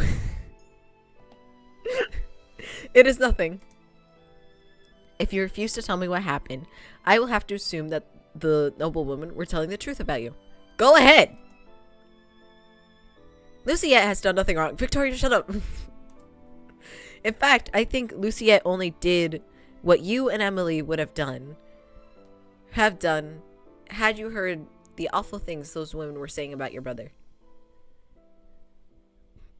Disagree. I think Rod would stay silent while cursing them in his head, and Emily would be like, oh, why would you say that about my mother? But ultimately do nothing. Let's be real. They wouldn't confront them like Luciette would. What? She stood up for the queen when she didn't have to. Then why didn't you just say so? Would you have believed me? Goddamn, Luciette! Damn! Rod drops his gaze from mine. You never gave me a chance to believe you. Did you? What does that mean? He would have believed me? How am I to know that? Good point. Rod is like a walking contradiction. Yeah, this is the asshole that was like, how dare you get in trouble? And all we did was our job. Rod glances up again, this time to look at Victoria. We shouldn't keep you from returning home, Victoria. I'll take Luciette back to the palace. Victoria's eyes narrow, and she looks ready to say something. Victoria's about to be like, fuck you, my man. Luciette, come with me. But Rod has already reached out for my hand and to pull me along behind him. When we are out of the sight of Victoria's shop, Rod stops, releasing my hand as he turns to face me. Are you seriously still gonna scold me? Did you really think I would refuse to believe you if you told me the truth? You did. I tell you, hey, I think this guy's the witch because he knows who I am. And you said, now hold on here. Yeah. That would have been good. Maybe that moment will come up later where we can be like, go talk to her. God damn it. Maybe get a little more insight of what's happening. You never liked me. She's got a point. You have no reason to believe me. Rod sighs, running a hand through his hair. I told you I would help you break your curse, right? That offer alone should be enough for you to know that I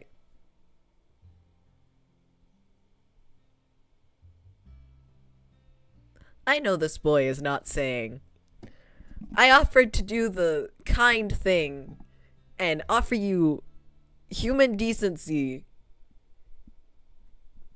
That should tell you.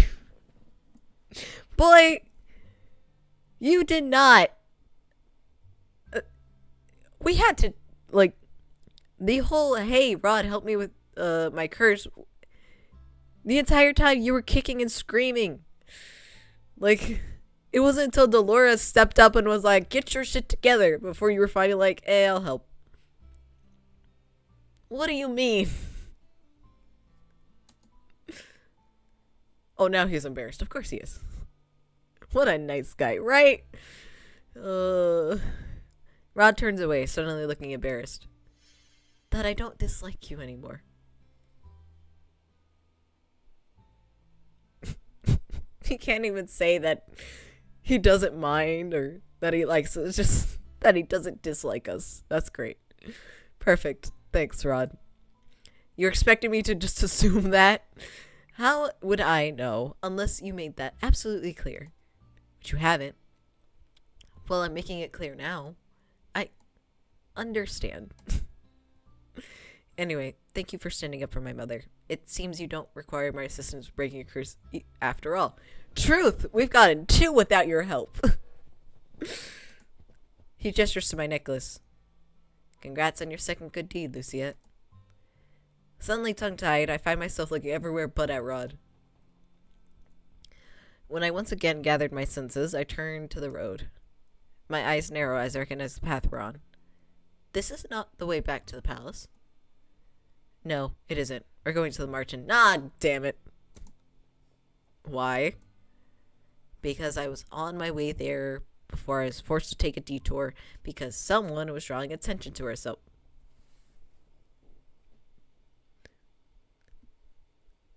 You see how we defend his mother and this is how he repays us? What? But Rod ignores me, and we walk the rest of the way to the margin in silence.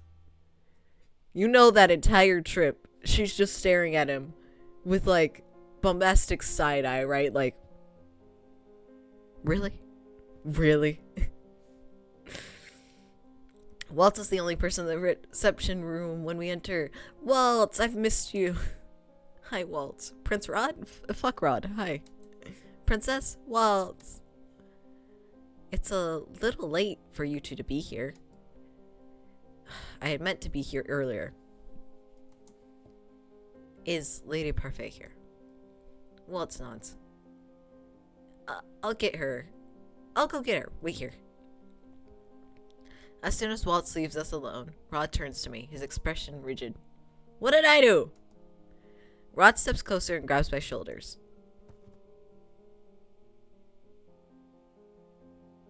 What the fuck? Seriously?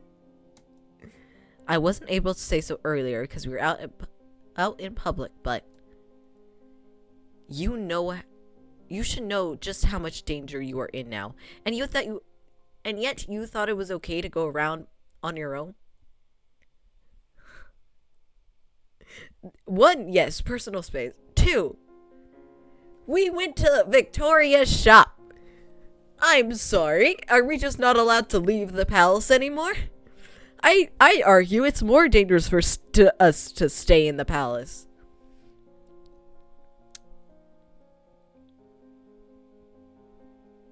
Let me slap him.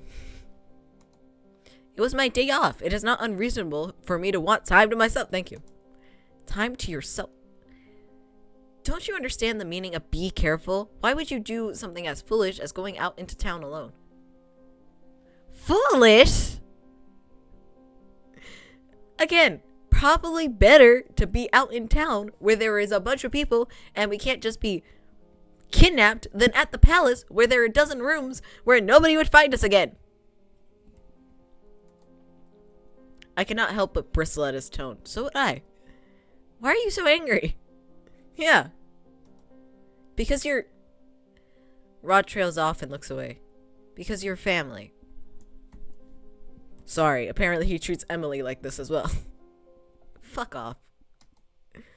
So you're finally acknowledging me as family? That's a no. Oh, or a yes. Hold on. I notice his cheeks turning red. To be honest, you're less a family member, more just important. Important? Because all that you do for Emily. Ah, yes. You're important to my sister. He looks uncomfortable as he says the words, and I cannot help but marvel at his embarrassment. Why is he so embarrassed? Because he's a dumbass. But Rod changes the topic as he turns away from me. Why were you with Victoria? Oh, wait a minute. That's the one thing we don't want him to ask. Hold on.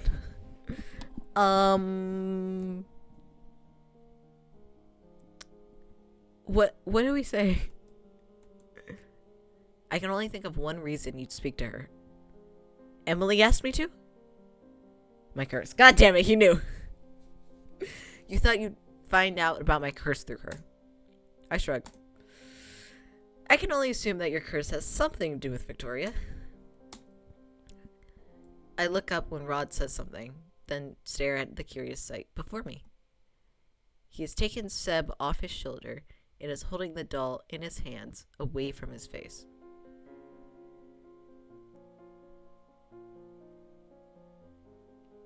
What does that mean?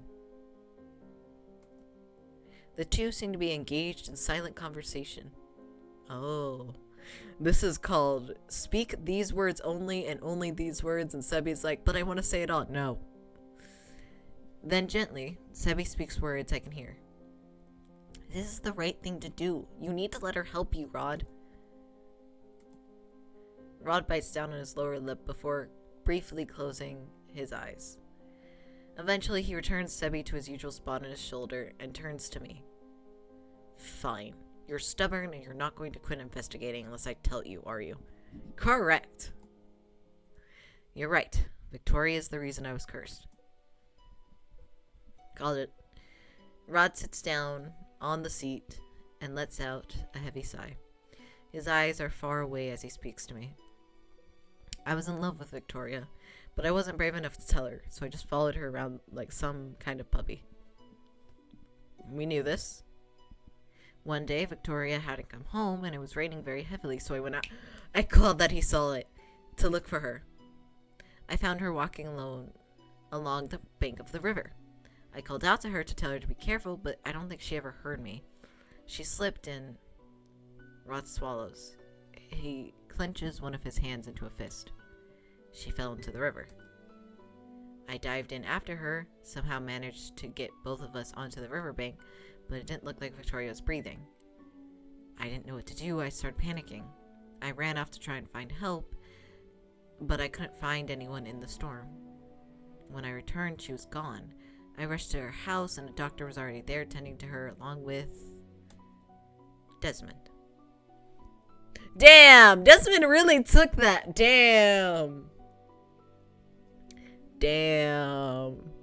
Desmond really said, you left her alone. She's mine now. Oh, no. Oh. Rod's gaze is vacant as he nods. Oh, yeah. Like, oh. I mean, I'm glad he did actually save her. That's great. But, like, oh, no. Rod's gaze is vacant as he nods. When Victoria began to fall in love with Desmond, I felt helpless. Did you not tell her that you were the one that saved her? Why would I? Victoria was happy believing that she and Desmond were fated to be together. I couldn't do that to her. But surely if you told her... Rod interrupts me. I want the people I love to be happy. I do not care if their happiness causes me pain. I'd rather bear that alone instead of bringing down those around me.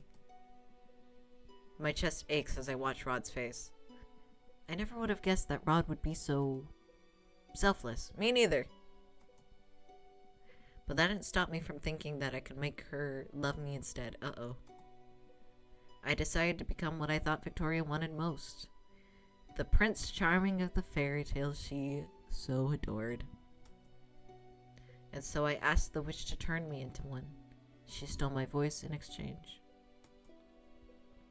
Only then did I realize she had inflicted the fairy tale curse upon me. The mermaid's curse. The next day the king turned up to our house proclaiming he'd been looking for my mother for years and he had never stopped loving her. Then the king married my mother and I became a prince, just as the witch promised. But it didn't matter. I didn't see I didn't see it when I made the deal with the witch, but I couldn't be blind to it forever. Desmond and Victoria really love each other. They make each other happy. Nothing I can do will ever change that. So, I wish to point out, remember all the times he was like, oh, me and my family aren't trying to steal your title, or, other things about, oh, you know, Lucia, you know, we're more royalty than you are. He's the motherfucker that brought them to her house. He's like, how dare you be angry at my sister for becoming a princess? And your father for marrying a different woman. How dare? As if he's not the one that caused it. Poor Lucia has been over here, filled with self-doubt, filled with the belief that her father could never love her, and that his children mean more than her. And Rod just fueled that when he knew damn well that he was the one that put them there. That's why I call Rod a dick on several occasions, because I'm like, you asshole, to say that. Still tragic. Still feel bad for him. But it's also like, buddy, you can't get mad at her when you're the one who caused it. You know? Rod, Hi, Parfait. Prince Rod, don't call him that. Not right now. Oh. Parfait pauses in her tracks when she sees me. Have I interrupted something? Nope. No. Rod moves over to Parfait, but he stops to glance back at me. I won't be long. Parfait looks at Rod, then at me, her face puzzled, but she does not say a word as Rod and her leave the room.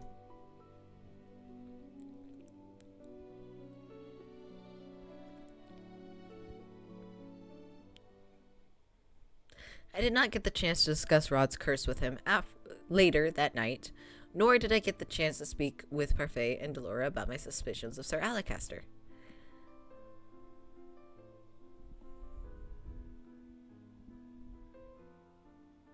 Sorry, I just realized his name is Alacaster. Caster. And he works with a witch. God damn it. I find myself overwhelmed by preparations for the ball. Things have become more frantic every day, making it difficult for me to have any time to speak with anyone. Eventually, I decide to write a letter containing my suspicions of Sir Alacaster. I tell Parfait and Delora that I believe he might be the witch we are looking for. I also add that I believe Fritz might somehow be involved, though my suspicions are not as well founded with him. To make matters worse, he went and disappeared. I have not heard anyone mention his name here for a long time. I am forcibly pulled from my thoughts when I collide with someone. The linens I had been holding scatter over the floor. Excuse me, I did not. I look up and my voice trails off as I see who I bumped into. Oh god, you. I was like, there's 3 people it could be. Never mind, there was a 4th option. I thought it was going to be Fitz, Alacaster, or Rod. No, I was wrong. Lost in your thoughts? Sir Mythos looks at me. I have to say this. Emo. Sir Mythos looks at me, something veiled in his smiling eyes. I suppose those are the linens the queen asked for? Yes, please excuse me. Run. I begin gathering up the linens, but as I reach out for one, Sir Mythos picks it up first. Allow me to help you. I will be fine. But this is partially my fault. Let me assist you. I bite my lip and do not protest as Sir Mythos helps me gather the rest of the linen. I am contemplating my schedule for the rest of the day when I realize that Sir Mythos has been talking. I do not suppose you have any idea who that maid is?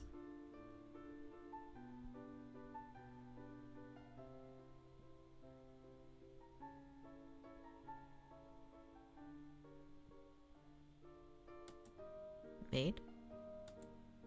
There's cold amusement in Sir Mythos's gaze.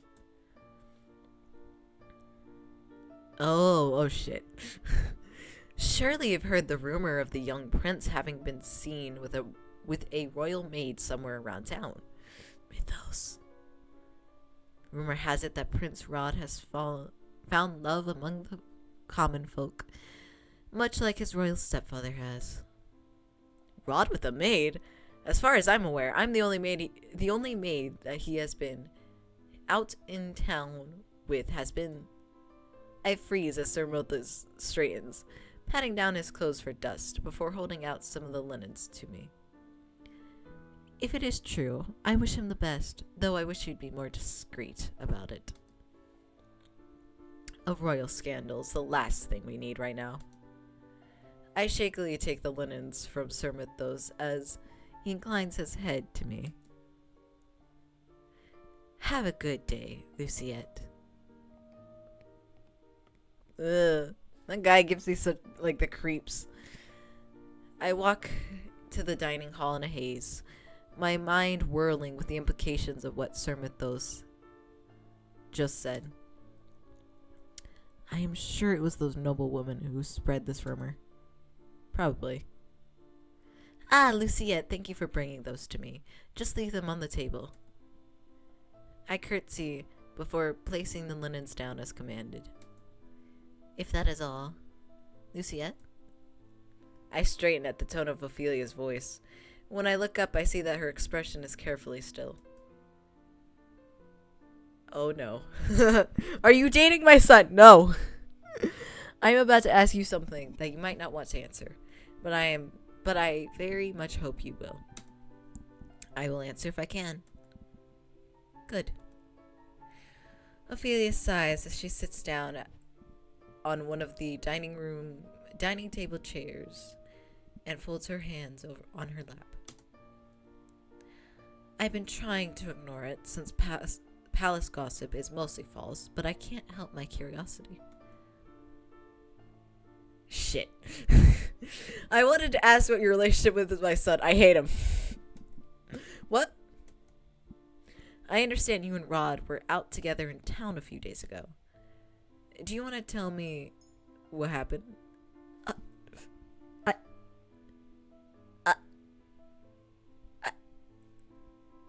No? But if I dismiss it, it makes it completely professional. Yeah, I feel like we have to explain it so she understands. Nothing uncouth, I swear. Yeah. I feel like the only way to, like, I feel like if we go dismiss it, she'll be like, okay, so there's truth in it, right? She'll be like, oh, so it was a date. I feel like explaining it's the only way. If Ophelia is asking me about those rumors, I can only imagine what sort of story those women made up, exactly. Prince Rod was just on his way somewhere when he chanced upon me. When he saw that I was in trouble with two noble women, he stopped to intervene. That is all. That's all we did. Rod said the same thing. Oh, thank God we told her then. Had we dismissed it, it would have seemed like one of us is lying. And given her son doesn't seem inclined to talk about romantic prospects, she'd probably believe Rod was lying. Was like, ah, yes, my son, in love. So, thank goodness. Then why did you ask me, Your Majesty? To see what you thought about the situation. I don't think anyone should get a say in what your relationship is. This sounds like approval. My relationship with Rod? Ah. Oh no. Oh no.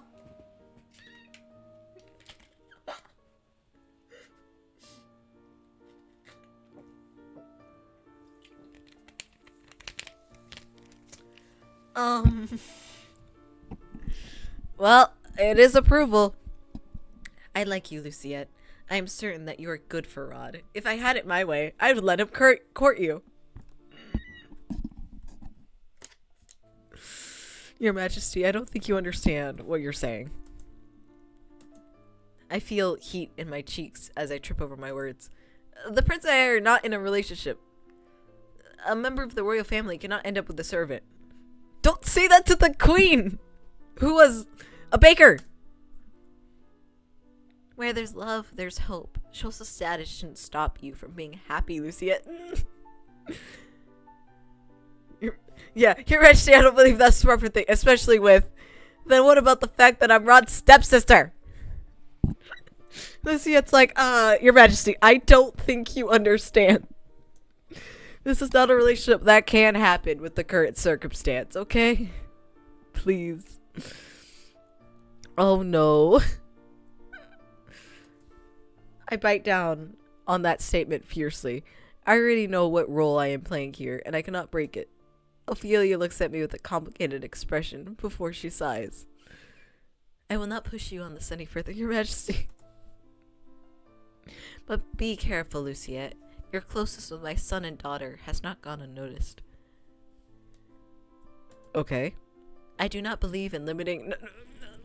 Ophelia, please. Ophelia, please. Because of one's status, but... I understand.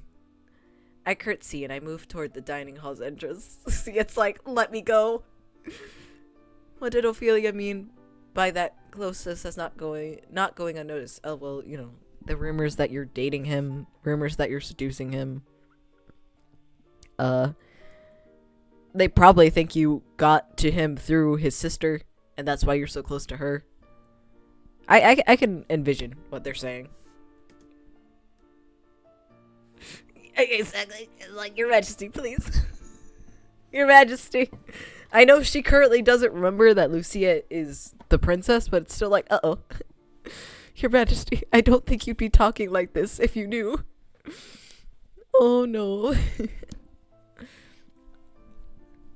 Later that day, as I am waiting outside the throne room for Emily to finish one of her classes, two maids walk toward me and stop in front of me. Uh-oh. Hi. Gotta love it when the music changes. Luciette, isn't it? What is it? I have already finished all my tasks for the day. Oh, I'm sure you have. Probably rushed through all of them just so that you could hang around the prince and princess tonight. Girly Pops, if you want to hang out with him, be our guest. We don't really like him. He's a walking contradiction, and he's mean most of the time. The head housekeeper has been giving you a lighter load so you can afford the time to play around, No? I blink at them, confused. I have no idea what you're talking about. Don't play dumb. All the servants know what you've been doing. Just because you're Princess Emily's personal maid doesn't make you better than the rest of us. I'd be careful not to get too big for your boots, Luciette. I know you all don't remember right now, but when I come back as the princess, you are all going to be like, oh shit! We said that shit to the princess's face. Oh no! She's gonna murder us. Are you threatening me? What if we are? Babies. Then I'd be very disappointed in you. Emily! No, she is not. Not at all. Not one bit.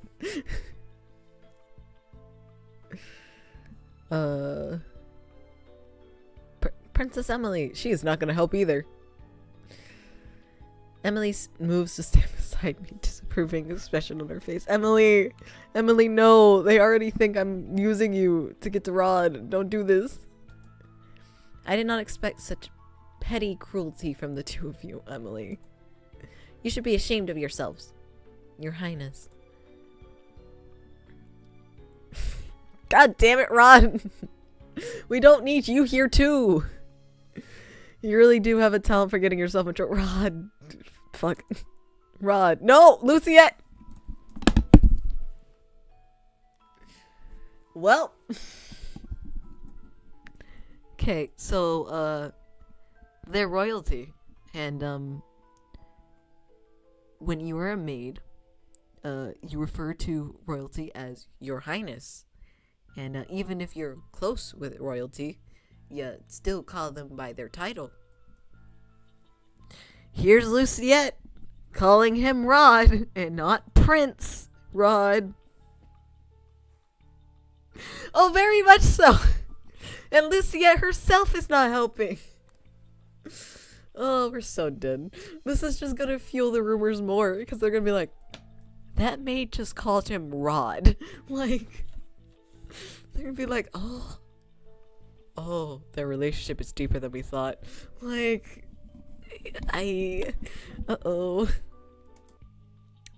Rod pauses briefly, his eyes meeting mine a second before he looks at the maids. Don't you have better things to do than bully my sister? brother's maid, Rod. It's too late. We apologize, Your Highness. We'll be on our way. We're so dead. The two maids run off. Emily turns to look at me. Are you okay? I'm about to answer when I notice that Rod is abruptly walking away from us. I frown at his back. He only just started being nice to me, and now he's back to acting as if I do not exist. Because the rumors. Not that it really matters. What did I do? Rumors. Emily puts her hands on my back and gently pushes me forward. You wanted to ask him something, right? I can see it in your eyes. Emily smiles as she pushes the door to the throne room again. Or open. Sorry. I have a few more questions to ask my teacher. I'll be a while. But... Emily! Yes. I know there's rumors going around that you're dating my brother. However, go after him. I know you want to talk to him. This entire family is just not the best when it comes to rumors. Oh no. I glanced down the hallway. Rod just disappeared down, and then back at the throne room. My thoughts whirled together in a vague mess until I make my decision. Do I get to make a decision? Nope. Wait. Of course. At the sound of my approaching footsteps, Rod turns and looks at me. He scowls but does not say anything. Hey, maybe if we yell at him, they'll be like, no, they're not dating. She hates him. But then they'd question why I feel comfortable enough to yell at him. But, you know, maybe it'll work. Can we pray that it would work? Or we could just say nothing and then it looks like we ran after him because we didn't get a goodbye kiss, so. Anyway.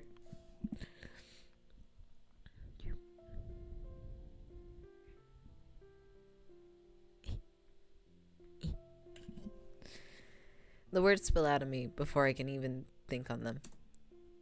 What have I done now to make you angry with me? Just yet? Nothing.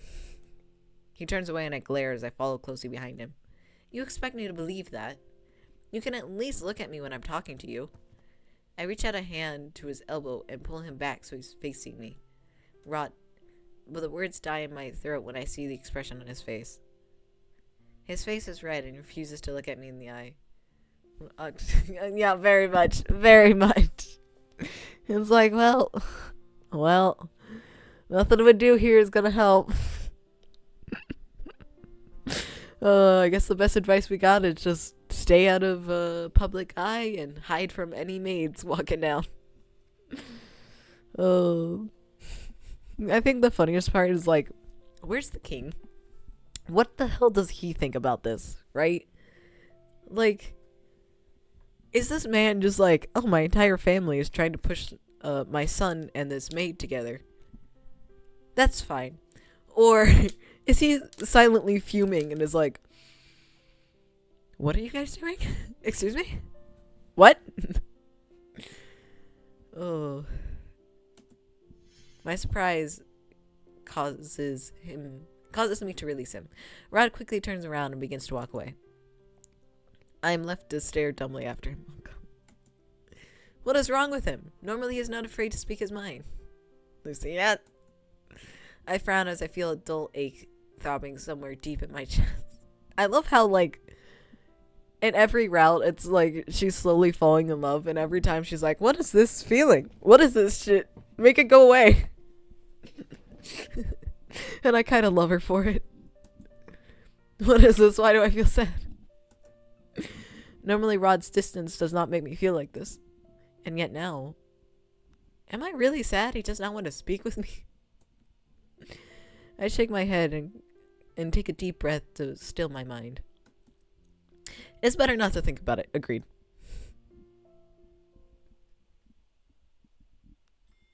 Chapter 8. The Ball. Oh, there's only one chapter after, then. Because there's only 9 chapters per route.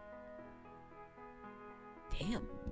We might actually be able to finish before the internet goes out. Who knows? It is the day of the ball, and I'm waiting for Emily to finish her last dance rehearsal. The lesson was over an hour ago, but Emily remains here to continue practicing the steps. Meanwhile, I am preoccupied with thoughts of Rod's curse. I cannot believe that Rod traded his voice for a title, so the reason the king was able to find Ophelia was because of Rod. Yup. It was a little difficult to wrap my head around the implications, but one thing bothers me. Rod told me why he has the curse, but he gave no explanation of how to break it. Little Mermaid, hun. How did it go in the original fairy tale? Emily finishes up the last steps of her routine before walking over to me. I hand over the glass of water I was holding for her. Thank you, Luciette. Emily must notice my curiosity because she stops to look at me quizzically. Is something the matter? I read a little bit of that fairy tale but never finished it.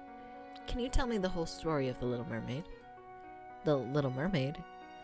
Emily takes a seat on one of the chairs bordering the throne room and gestures for me to take the one opposite of her.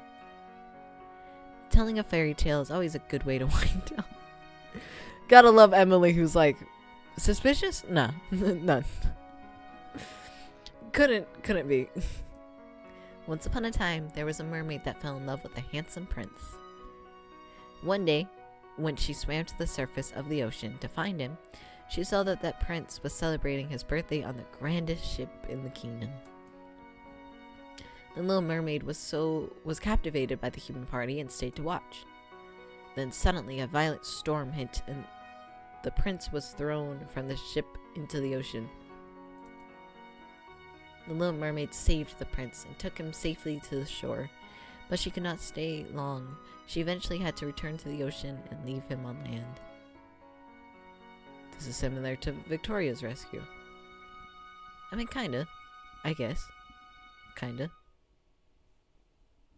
Yeah, I can see it, actually. I didn't even think about that. The Little Mermaid's interesting, to be honest, because, like, the ship starts to go down, and yet the only person she rescues is the prince.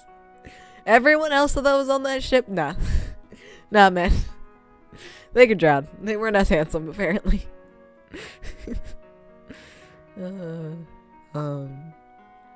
This is similar to Victoria's rescue. I'd check. Okay. The Little Mermaid was so in love with the prince that she went to see a witch who offered to trade her a potion that would turn her mermaid tail into legs. They struck a deal. The mermaid would sacrifice her beautiful voice for legs so that she could live with the prince on land. So in Rod's case, he traded away his voice to become a prince. However, the sea witch gave the Little Mermaid a warning and said that if she wasn't able to make the prince fall in love with her, there would be consequences. Consequences? Yes, namely if the prince fell in love and married someone else, the mermaid's heart would break and she would dissolve into sea foam. So that's what's going to happen to Rod, isn't it? I cannot help but recoil. My expression must betray my horror because Emily quickly shakes her head. There's no need to be worried. Rod has said that his curse is different from the fairy. Rod lies! And you believe him? Thank you. Emily shrugs helplessly as she puts down her now empty glass of water. The fairy tale curse always twists the original tale, right? Besides, it's not as if Rod traded his voice for legs. And I've never heard of a cursed person that dies because they cannot break their curse. That may be true, but Emily does not know what Rod traded his voice for. She does not know that he did it to become a prince for Victoria. Rod is already hiding things from her. Is it possible that Rod will die the day Victoria marries Desmond? That's my guess. Later that day, I find Rod in the dining hall. He appears to be inspecting the seating arrangements for the night's banquet. Bouquet. I was gonna say bouquet. You know. Those famous bouquets where it's a big dining hall with a bunch of food. Banquet. I can read, I swear. He glances up briefly to look at me before returning his attention to the place cards with the guest's name on them. What is it? I've been looking for you all morning. I'm distracted from what I was about to say when I noticed Rod switching the position of two place cards. Placards? Whatever. I frown as I catch the name on one of them. He's moving Victoria's place at the table. Is he trying to make sure she sits as far away from him as possible? Surely you have better things to do than stay here. What happens if you cannot break your curse? Rod's movements stutter before he shakes his head sharply. That is something you do not need to know. Hey, buddy.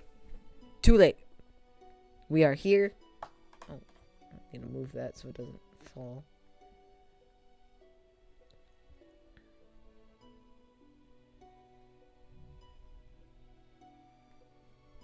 Okay, we're good.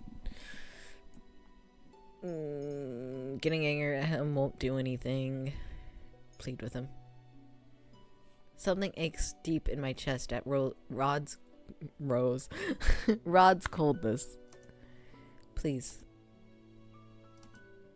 Rod startles so strongly that he almost drops the place card he's holding. Please tell me. We've been partners for months now. But I've barely...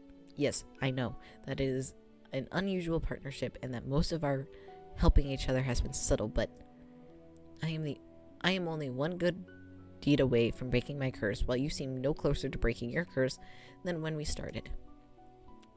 I will do whatever I can to help you with your curse, Rod. So please let me help you.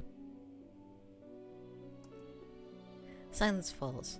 Moments later, Rod sighs, looks away from me. Some unspeakable sad emotion shines through his eyes. Even if I wanted your help, Luciette, there's nothing you can do. Dread settles in the pit of my stomach at Rod's words. Could I be right? Will Rod actually die if he does not manage to break his curse? Yep. Emily told me the story of the Little Mermaid. She said that the mermaid dies if the prince marries someone else. Rod, when Victoria marries Desmond, will you... Oh, by the way, speaking of Little Mermaid, the guy who wrote Little Mermaid was gay. Fun fact. And The Little Mermaid was a story that was not just a story. It was sort of about him and his, beloved. Well, they weren't really beloved. He really liked this guy, and this guy was like, I ain't gay. And he married a woman. The author was just left there brokenhearted, and thus the story of the Little Mermaid. And that's why the original Little Mermaid, she dies. That's why she turns into sea foam, because the author didn't get his happy ending. And I was like, well, goddamn, man. All right. Cool. Good to know. Anyway, fun fact. Yeah, basically. Basically. It was very interesting to learn about that, though. Anyway. Will you... My voice trails off when I hear the sound of a door open behind us. Uh-oh. Oh, shit. Is it Ophelia or the king? Rod rushes forward and grabs me before I glance back at the door. Ow. Did you just pull us under the table? I become aware of the weight holding me down to the floor. The impact of the ground against... Oh, no. Against my head blurs my vision, making it impossible for me to see what is happening at first. Am I underneath the He pulled us under the dining table! That's more suspicious, my guy. If they find us, they're gonna be like...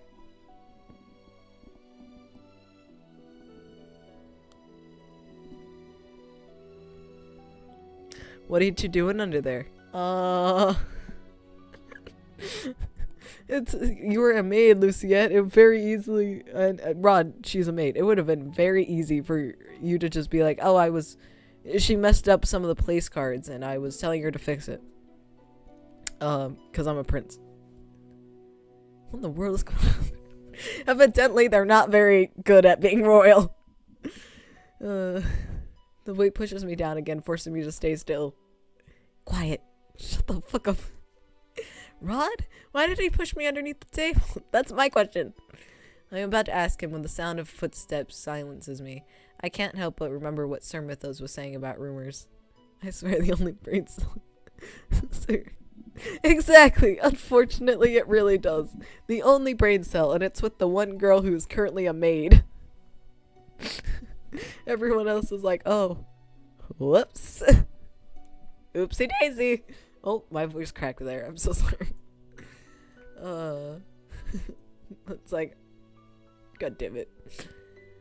It's the opposite of Alice. The brain cell only belongs to the protagonist this time.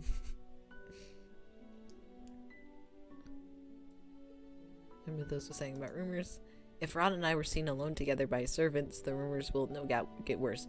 Yes, but seeing you guys under the table will make it even more worse. But why is Rod doing this? I stay quiet as the people that enter the dining hall begin to talk. How strange for this place to be empty at this time of day. Who is this? There's a pause and then another voice speaks up. Oh shit. You better have good news for me, Mythos. This is Sir Alacaster and Sir Mythos. Rod's hands tighten on my shoulders. Hey Rod, you know how I said I think Alacaster is the villain? Yeah. Everything is as you requested, Sir Alacaster. There should be no issues. There better not be. You've disappointed me before, Mythos. I'd be careful not to try my patience again. Yes, Sir Alacaster. Sir Mythos sounds oddly subservient. But why? The two of them are ranked equally. Neither of them should have to answer to anyone other than the king. Unless Sir Alacaster truly is the witch and is forcing Sir Mythos to obey him with a spell. Or Sir Alacaster is planning to become king. Just a thought. Wait a few minutes after I leave. We should not be seen together. I do not hear Sir Mythos respond, but I can hear Sir Alacaster leave the room. Sir Mythos sighs out, but is otherwise silent when he leaves the room after a few moments. I exhale fully as the door finally closes behind Sir Mythos. This is bad. You think? I was so engrossed in Sir Alacaster and Sir Mythos' conversation that I only just now realized that Rod is hovering over me. Oh, hello. Hi. This is not the shot I thought we were going to be getting. Hi. What can I do for you? Hey, are you alright? Damn, Sebby, you really are magical. You know, you are staying on that shoulder despite... Oh, hey, your little thing has leaves on it. That's... Hi. Are you alright? No. Are you hurt? No. You look a little... Rod suddenly pauses as he notices our positions. He stares at me for a few moments, eyes wide. Hi. He scrambles out from underneath the dining table, and by the time I do same, he is standing far away from me, his gaze fixed on the wall. Exactly! It's like you are not helping the rumors. You have very much failed to help the rumors. Rod. Nothing about this is helping. None. At this point, the rumors are just gonna be at... Look, everyone's gonna believe the rumors, except for those people who are like, no, it's a conspiracy. Like, very few people are not going to believe those rumors. He is bright red. It would be funny if I wasn't the same color. I now expect, like, Emily or the queen to walk in and just see the two of them like, what happened? Is something wrong? Rod clears his throat. It seems that Sir Alacaster really is the witch if he has the ability to make Sir Mythos obey him. Lady Parfait should be told immediately. Oh, thank goodness for me then, you know, for telling her. Yeah, because that was like one of the first things Luciette did when she had the idea that Sir Mythos, not Sir Mythos, but Sir Alacaster could be a witch was, hey, Parfait, Deloria, I suspect this. So fuck you, Rod, we were already 5 steps ahead of you. Rod turns on his heel to leave the dining room. Rod, wait. What? This is urgent, princess. I can't just...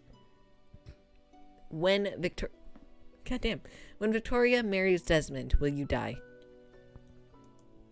Rod pauses a moment, and I can tell from his pained expression that he will not speak. Sebi? You're running out of time, Rod. Sebi. I knew Sebi would come. That was weird. Speaking in a soft tone was weird. Like, I was gonna fully be like, Sebi in a soft tone, but I was like, what the fuck was that? My eyes flit between Sebi and Rod. What does that mean? Nothing. He turns away from me once again and starts walking away. Rod. There must be something in my voice that makes Rod stop because he turns to look at me. Goddamn, how long is this walk to the door? Please stop running away from this. What would knowing the answer achieve, Luciette? Rod's words are harsh, his tone soft. There's nothing anyone can do. Leave it alone, Luciette. It's for the best. I cannot help but get mad at Rod's dismissive tone. I move toward him, frowning. How can you say something like that? You are not the only person that will be affected if you keep refusing to do anything to break your curse. Can you imagine what your death would do to your sister? To your mother? Losing you would destroy them, Luciette. Okay, I just want to say, imagine any servants outside the door listening to this. Because they don't have the context we have. So hearing the, you know... Oh. You are not the only person affected. Can you imagine what your death would do? Losing you would destroy them. Without context, I would think Rod wants to leave the royal family to run off with the maid. And the maid is smart, and she's like, no, buddy, you got a family here. Like, this is not helping at all. You two yelling in front of a door in a dining hall that is very soon going to be filled up with people because the ball is tonight. It's not great. Rod's face is suddenly inches from mine. Oh god. He places his hands to the wall behind me, caging me in. His face is flushed with anger, but the look in his eyes is tormented. My family has been dealing with the consequences of my actions for the majority of my life. Do you think that I don't know what effect my curse has on the people closest to me? Besides, I don't want to involve you in this too. It technically helps in the sense that Luciette is denying his advances, but that would make it worse among the other maids. Yeah, basically, there's no good story here. Hold on. I didn't mean to go for. And this is not helping. He has just pushed her again. Basically, he's Kabidaning her, and yeah, none of this is good. It helps a little bit because they're like, okay, so Lucia is denying his advances, but that's only going to make them think, well, the prince sucks then, you know? It might turn out that everyone's on Luciette's side purely because they're like, oh, well, the prince is taking advantage of his position. And it's like, no, it's neither, please. They're dumbasses. Oh, no. The other mates are probably going to be like, are you okay? Do you need help? Is he blackmailing you? This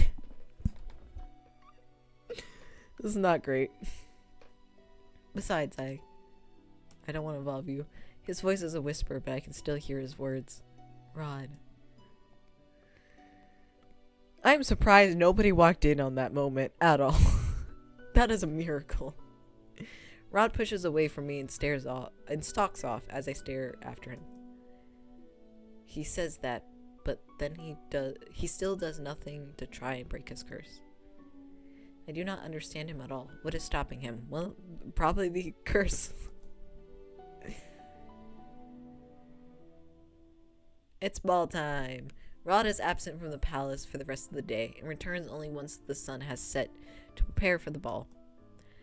I have not been able to talk to him once since, but I assume he has been to the Marchen to tell Delora and Parfait about our suspicions of Sir Alcester being a witch. I hope they come up with an effective plan for dealing with him. The palace is not safe so long as he is here. The ball is just about to start that evening, and I've been asked to make sure none of the guests are lost in wandering the halls. I've been walking around for a while, directing any late guests in the right direction. That should be everyone. But as I turn the corner, I see two people lingering by a column. Excuse me, the throne room is... I pause when I look more closely at the two men in front of me. I recognize one of them instantly. Oh no. Hey, buddy. What is Sir Alcester doing outside the throne room? And who's that man he's with? Ah. Luciette. Sir Alcester gestures me toward him and I approach warily. This is Varg. He is one of the guests for the ball. Varg sweeps aside his cape as he bows, and I curtsy and dip my head to hide my expression.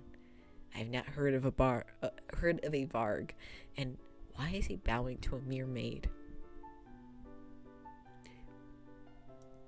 Also, why is he wearing such an elaborate costume and mask? This is not a masquerade ball. If Varg is an acquaintance of Sir Alcester, there's no telling what or who he truly is. Varg is one of the suitors for Princess... Oh, hell no. Emily, would you please escort him to the throne room? I will be along shortly. Varg's politeness is even more suspicious. Of course, Sir Alcester.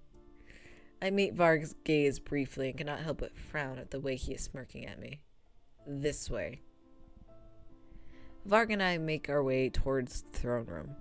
I cannot help but feel wary of the fact that he is following behind me where I cannot see him. If the maids are this lovely, the princess must be truly beautiful. Don't you start trying to flirt! Varg laughs as I grit my teeth at the sound.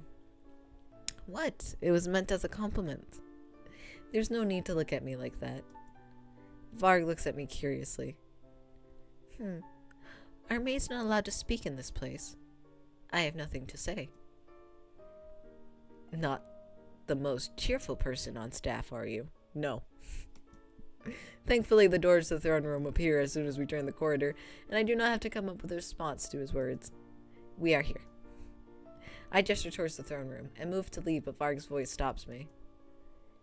You should at very least escort me inside and introduce me to the princess, don't you think? No. Isn't that what a maid should do? Technically, that isn't the announcer's job. But Varg came so late, he probably already missed the introductions. I wouldn't want to think badly of any of the servants at the palace. I take a deep breath to calm myself down before turning toward the doors. Follow me. I can tell the moment I step into the room that the official introductions have already passed. Most of the guests have already begun to mingle and scatter across the throne room as the band sets up.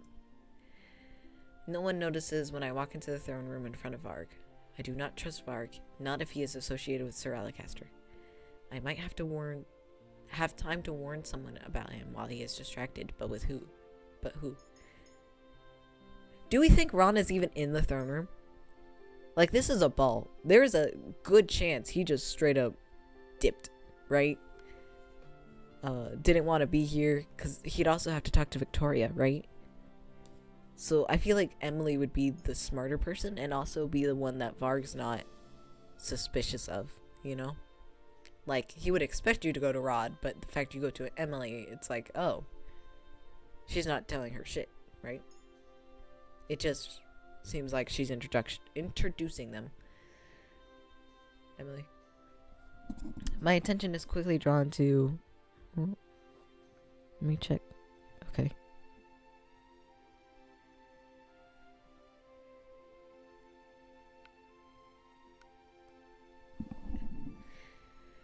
quickly drawn to where Emily is moving between groups of people, introducing herself and making light conversation. I know this will be frowned upon, but Emily's safety must come first. I make my way quickly over to Emily and curtsy just off to the side, trying to draw a little attention to myself as possible. Princess Emily, may I have a word? Emily is clearly shocked at my intrusion, but she masks it well. Excuse me, it appears my maid has something for me. I draw her close to the walls where the crowd blocks us from view. I wasn't expecting you here, Luciette. Not that I mind, but won't you get in trouble? There's no time for that. I take her hand in mine and look at her somberly. You have to watch out for this man in a mask. Sir Alacaster brought him to the ball. Why should I be worried then? I cannot tell her that I think he is a witch right now. There are too many people looking. Just please be wary of him. I'm sure there's nothing to be worried about from anyone here, Luciette, especially if Sir Alacaster is involved. On the contrary, if Sir Alacaster is involved, I would recommend staying on your guard, Emily. Rod? I turn in shock to see Rod suddenly standing beside me. You should trust Luciette. Excuse me. Oh god! He came! I jump back at the sound of Varg's voice. Rod takes a step forward and places his hand on my shoulders to steady me. I do not believe you've been introduced. Varg looks at me for a few moments, but I say nothing. Eventually he turns to Emily with a wolfish smile on his face. My name is Varg, and you must be Princess Emily. The tales of your beauty do not do you justice. Emily, don't fall for a line like that, come on! Emily flushes as Varg reaches for her hand. He presses a kiss to the back of it, still grinning. I feel Rod tense behind me. May I have this first dance? Emily bites down on her lower lip as she stares at him. I become acutely aware of how quiet the throne room has become. She cannot refuse him with so many people watching her. I feel sick, but I cannot bring myself to say anything more as Emily puts her hand in Varg's. I accept, Lord Varg. The moment Emily makes her way to the center of the dance floor, a man signals to the band and the musicians start playing. This feels wrong. I can only nod as I watch Varg pull Emily closer. At first, it's just he and Emily dancing, but other couples gradually trickle in to join them. I do not like this at all. Rod and I watch in silence as the first dance continues on. I know for the fact Rod must see the dreamy smile on Emily's face as certainly as I can. Oh god, Emily! Girl! When the music stops, both of us move as one toward Emily. Even though the dance is over, Varg has released her. They still stand close together in the center of the room. The silence is, oh no, interrupted when double doors open and Sir Alacaster, along with two knights, stalk into the center of the room where Emily and Varg stand. Their arrival causes unease stir in the crowds. The king raises from the throne, his eyebrows drawn. Alacaster, is there some kind of disturbance? Alacaster says nothing, as the knights stationed around the room approach Emily and Varg and stand around them, encircling them. Emily's expression shifts from confusion to fear. The crowd becomes even more anxious. Alacaster, explain this. Alacaster briefly glances at him but says nothing. He turns back to the knights and snaps his fingers. The knights pull out their swords and point them at Emily. I reach out to grab Rod's hands before he can make his way towards her. Rod, it's too dangerous. I know, but thoughtless actions have the potential to put Emily in even more danger. Rod's only response is to tighten his grip on my hand. I place my other hand over his to reassure him. Slowly, but surely, his grip begins to loosen. I turn my gaze back to the king. Oh boy, here I thought it couldn't get messier. Oh yeah! I had a feeling this was coming. Oh no. I love where, like, Emily, don't, like, Varg is not who he says he is, you know, be careful. And she's like, I'm gonna dance with him anyway. Oh, he's so handsome and I am in danger. I am in immediate danger. I should have listened to you guys. It's like, we told you. I turn my gaze back to the king. Alacaster, stop this immediately. What do you think you're doing? Something I should have done a long time ago. I have been nothing but loyal to this kingdom. All I have ever wanted was for Angeline to thrive. But ever since the queen died, this kingdom has become weak. It is because you are a weak ruler, Gennaro. What? Yes. You know what's like really funny to me? We learned in like Karma's route, there was a coup, right? Led by Sir Alacaster. And it failed. And for some fucking reason, this dumbass of a king was like keeping him as the, general of the knights will surely not come back to bite him in the ass. I'm like, Your Majesty, you fucking dumbass. Why did you do this? Seriously? The people were more productive back then, more disciplined during the late Queen's reign. The kingdom has become less productive without fear to drive them. When there is power, there is order. Power is not something that should be needlessly used to control people. It is used to protect them. You, of all people, should know that. Sir Alacaster shakes his head. I, of all people, know that order is what makes a hierarchy stronger. I am only doing what is necessary. I am reorganizing the system. Hand over the crown, Gennaro. Sir Alacaster turns his head to Varg, who remains standing beside a scared Emily. You will obey me if you do not want your precious daughter harmed. Funny you say that! Please, leave my daughter out of this. Emily steps back, her eyes now brimming with tears. Varg sees the princess. As soon as Sir Alacaster gives the order, Rod immediately lets go of my hand and rushes towards his sister. Rod, no! I quickly follow after him, but Rod suddenly stops in his tracks. I bump abruptly into his back. Rod? Varg. Sir Alacaster's booming voice echoes around the room, which has suddenly gone eerily silent. My eyes move to Varg, but he is standing motionless. What is happening? Finally, Varg smirks. He steps to the side, standing in front of Emily, as if to block her from view.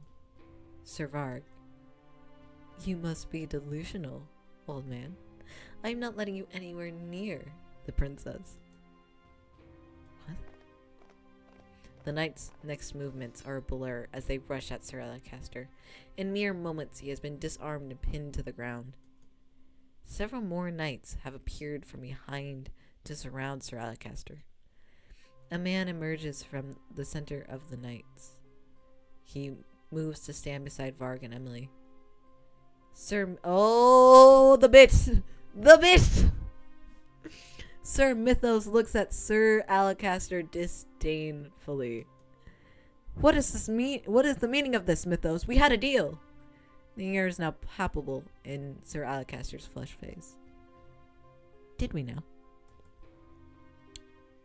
Mythos, explain yourself. Sir Mythos drops on one knee in front of the king. You bitch! You bitch! Of course, Your Majesty. He raises his head slightly to look at the king. I've known for a while that the man you see before you is a traitor. I was even aware of his plans, but I could not tell you them without any evidence. 2 of your knights had tried to inform me of these plans before, but we all looked down on them with See? I told you. There was a coup before. I had to make sure that I did not come unprepared like they did. Julian and Garland. Well, here's the thing. I don't trust him for one fucking moment. What? Both of them knew about Sir Alacaster's plans? Was that the reason they were dishonorably discharged for false accusations? I knew enough of his plans that I could thwart it. which is why I thought the best way to reveal his dastardly ways was to create a fake alliance with him. Sir Varg and I have been working together to unravel Alacaster's plans. Your Majesty, Varg is an invulnerable accomplice, you bitch. Wait, so Sir Mythos has been pretending to work with Sir Alacaster this whole time? Luciette. And so we arrived to the events of tonight. I apologize for undertaking this task without seeking your counsel, Your Majesty. But I cannot think of no better way to end this madness once and for all. You lying snake! Sir Mythos stands and turns to Alacaster. He gestures at him dismissively. Seize him. The knight's next movements are a blur. The men rush Sir Alacaster all at once, and in mere moments Sir Alacaster has been disarmed and is now pinned to the ground. Isn't Sir Alacaster a witch? Why isn't he using his magic? What a great question, Luciette! What a wonderful question. Mythos, I am indebted to you for saving us. The whole kingdom is. I only did what was necessary, Your Majesty. The king glances at the knights, then at Sir Alacaster, his gaze steely. Reminder, this is chapter 8.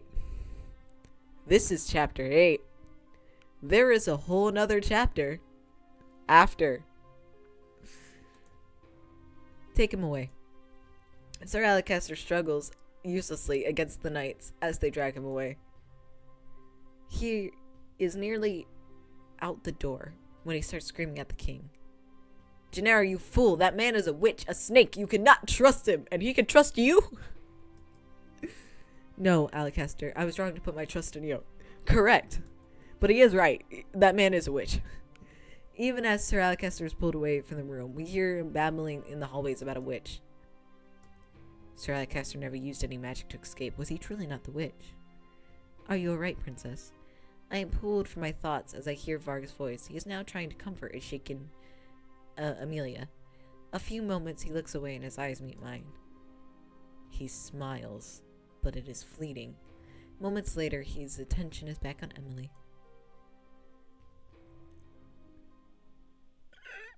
The ball comes to an abrupt end after Alacaster's stunt. He is thrown into a jail cell and promised a trial after a few days' time, where he will be tried for treason against the kingdom.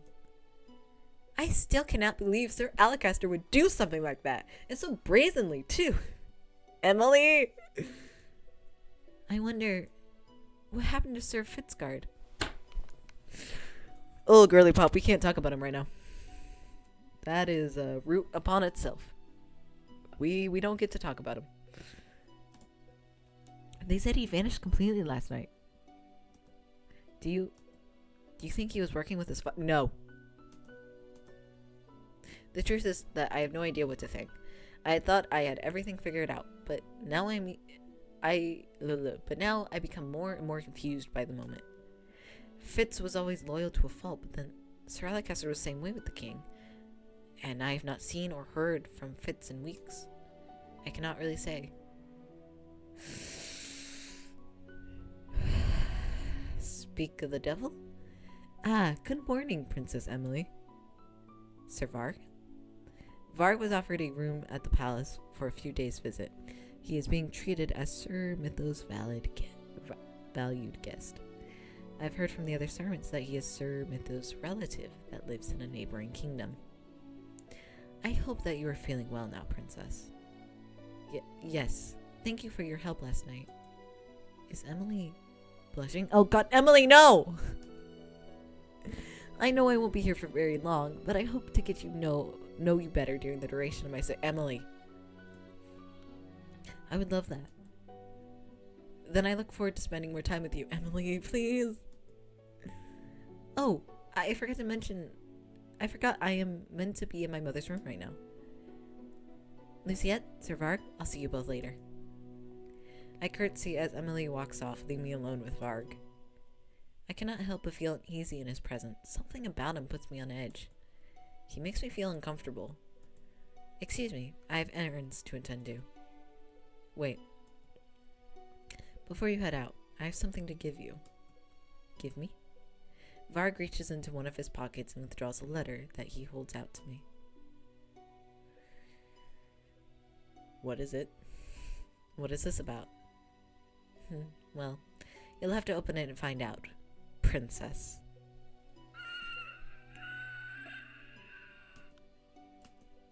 My blood turns to ice in my veins. He knows I'm the princess, and that can only mean that he is. I have no idea what you're talking about. Excuse me. I am about to leave when Varg suddenly grabs my wrist.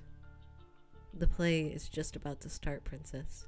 You have a responsibility as the main character to perform impeccably until the very end. Otherwise, well. He grins at me. It is the same wolfish smile that he flashed me during the ball. You might miss out on your fairy tale ending. What? Before I can say anything else, I feel a hand grab my other arm. Someone tugs me back and away from Varg, and then comes to stand in front of me. Stay away from her. Rod? Varg looks at Rod, then at me, his smile growing more crooked. What an interesting turn of events. I wonder how this will end for the both of you. Tell me, Luciette, what is he to you? I don't want to tell you shit! Fuck you!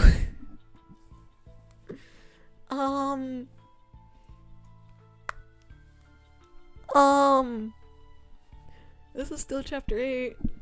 Hold on, actually I can check that. Yep, chapter 8.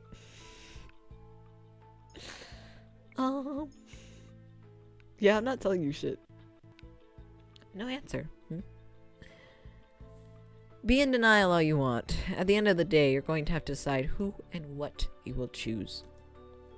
Who and what to choose? Silence. You're harassing one of our staff members. Of course. I apologize for my rude behavior, Your Highness. You seem to know a lot about us. Are you a... I lower my voice. Are you a witch? You're asking the wrong person, princess. He knows who you really are. I think you two are worrying too much about me. After all, I am just a pawn in this game. Varg dips into an elegant bow and flashes one last smile before walking away. Are you alright? I am. Thank you for helping me. Oh, hello. You know I'd do anything for you. What? When was this change of heart? What? What? Even Sebi's like, the fuck? Rod shakes his head before stepping away. Anything for me? Rod coughs and pulling me from the thought. Is it possible he is a witch, or that he's working with other witches, but we have no evidence to prove it? Until we figure out what's going on, you need to be wary of him. I know. Rod smiles at me gently. The look makes my heart thud once, painfully in my chest. Stop staring at me like that. Rod looks away, his cheeks chinned red. I feel my own cheeks warm at the sight. I wasn't staring at all. Both of you are helpless. Hopeless, both of you. Oh, poor Sebi. Shut up, Sebi. Rod gives me one last look before turning and walking away. I place my hand over my chest where I can still hear my thundering heartbeat. This feeling, if it is what I think it is, then I have no right to feel that way about him. He is my stepbrother. I shake my head and clear the thought, then glance down at the letter that Varg just delivered to me. There is only one sentence written on it. Come to the throne room alone tonight. Hey! Actually, perfect timing. I know I said we might be able to do it, and I still have energy. However, we are going to move over here because it is 2:27 for me. And so in a few minutes, we're going to see if my internet will go out or not. And so I don't want to, anyone to lose any important information if it goes out. And I'm hungry, so I'm gonna eat a granola bar. But anyway, we learned a lot. No. Yeah, this is appropriate topic. Exactly. So, yeah. I think I'm gonna stay on until 2:30, and if it doesn't go out, just... Also, wow. The time you're normally making... Shut up! I mean, yes. Shut up. But I think I'm gonna just say my goodbyes after. Because, like, obviously, bye everyone. If it does go out, I'm fine. Everything's good. But if it doesn't go out, then just, you know, end stream after. I just want to check to see if it does or doesn't. Yeah. And then tomorrow we can finish the chapter. But yeah, we have learned a lot, you know.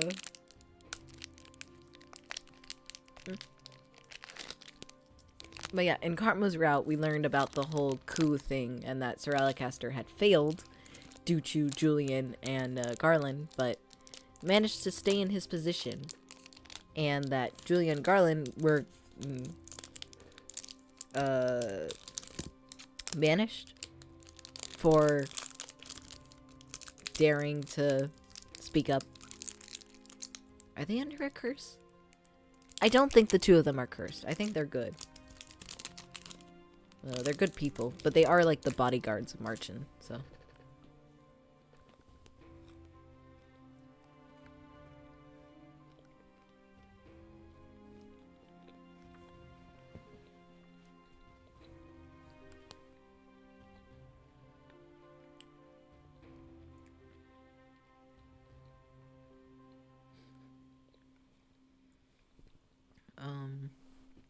Also, Varg.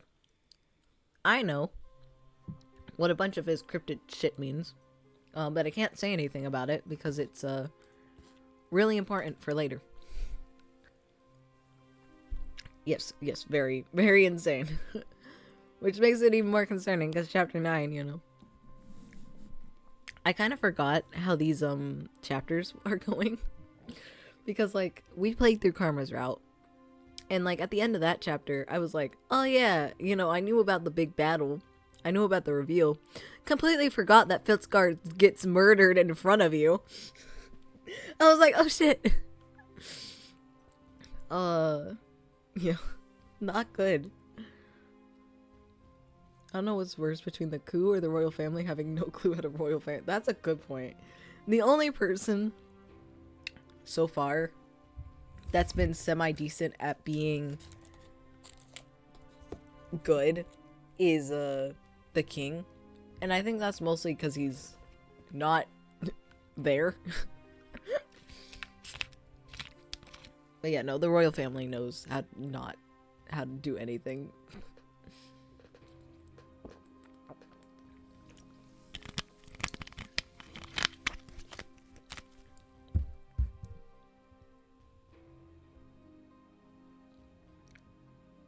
Well, there we go. Oh, yeah. It was 2:31 and I'm still live. Internet hasn't gone out. We're good. That's good. That makes me happy. It means I can do long streams because I was going over the streams for Cinderella Phenomenon, and there's one that's 4 hours long. You know, this is a long game with a lot of stuff in it. So I'm happy I don't have to limit myself anymore. Hopefully. Yeah. Anyway, glad we tested that out. Goodbye. See you guys tomorrow. To finish the chapter. And yeah. And yeah. Night. Good night. Sleep well if it's nighttime for you, and have a good day if it's day.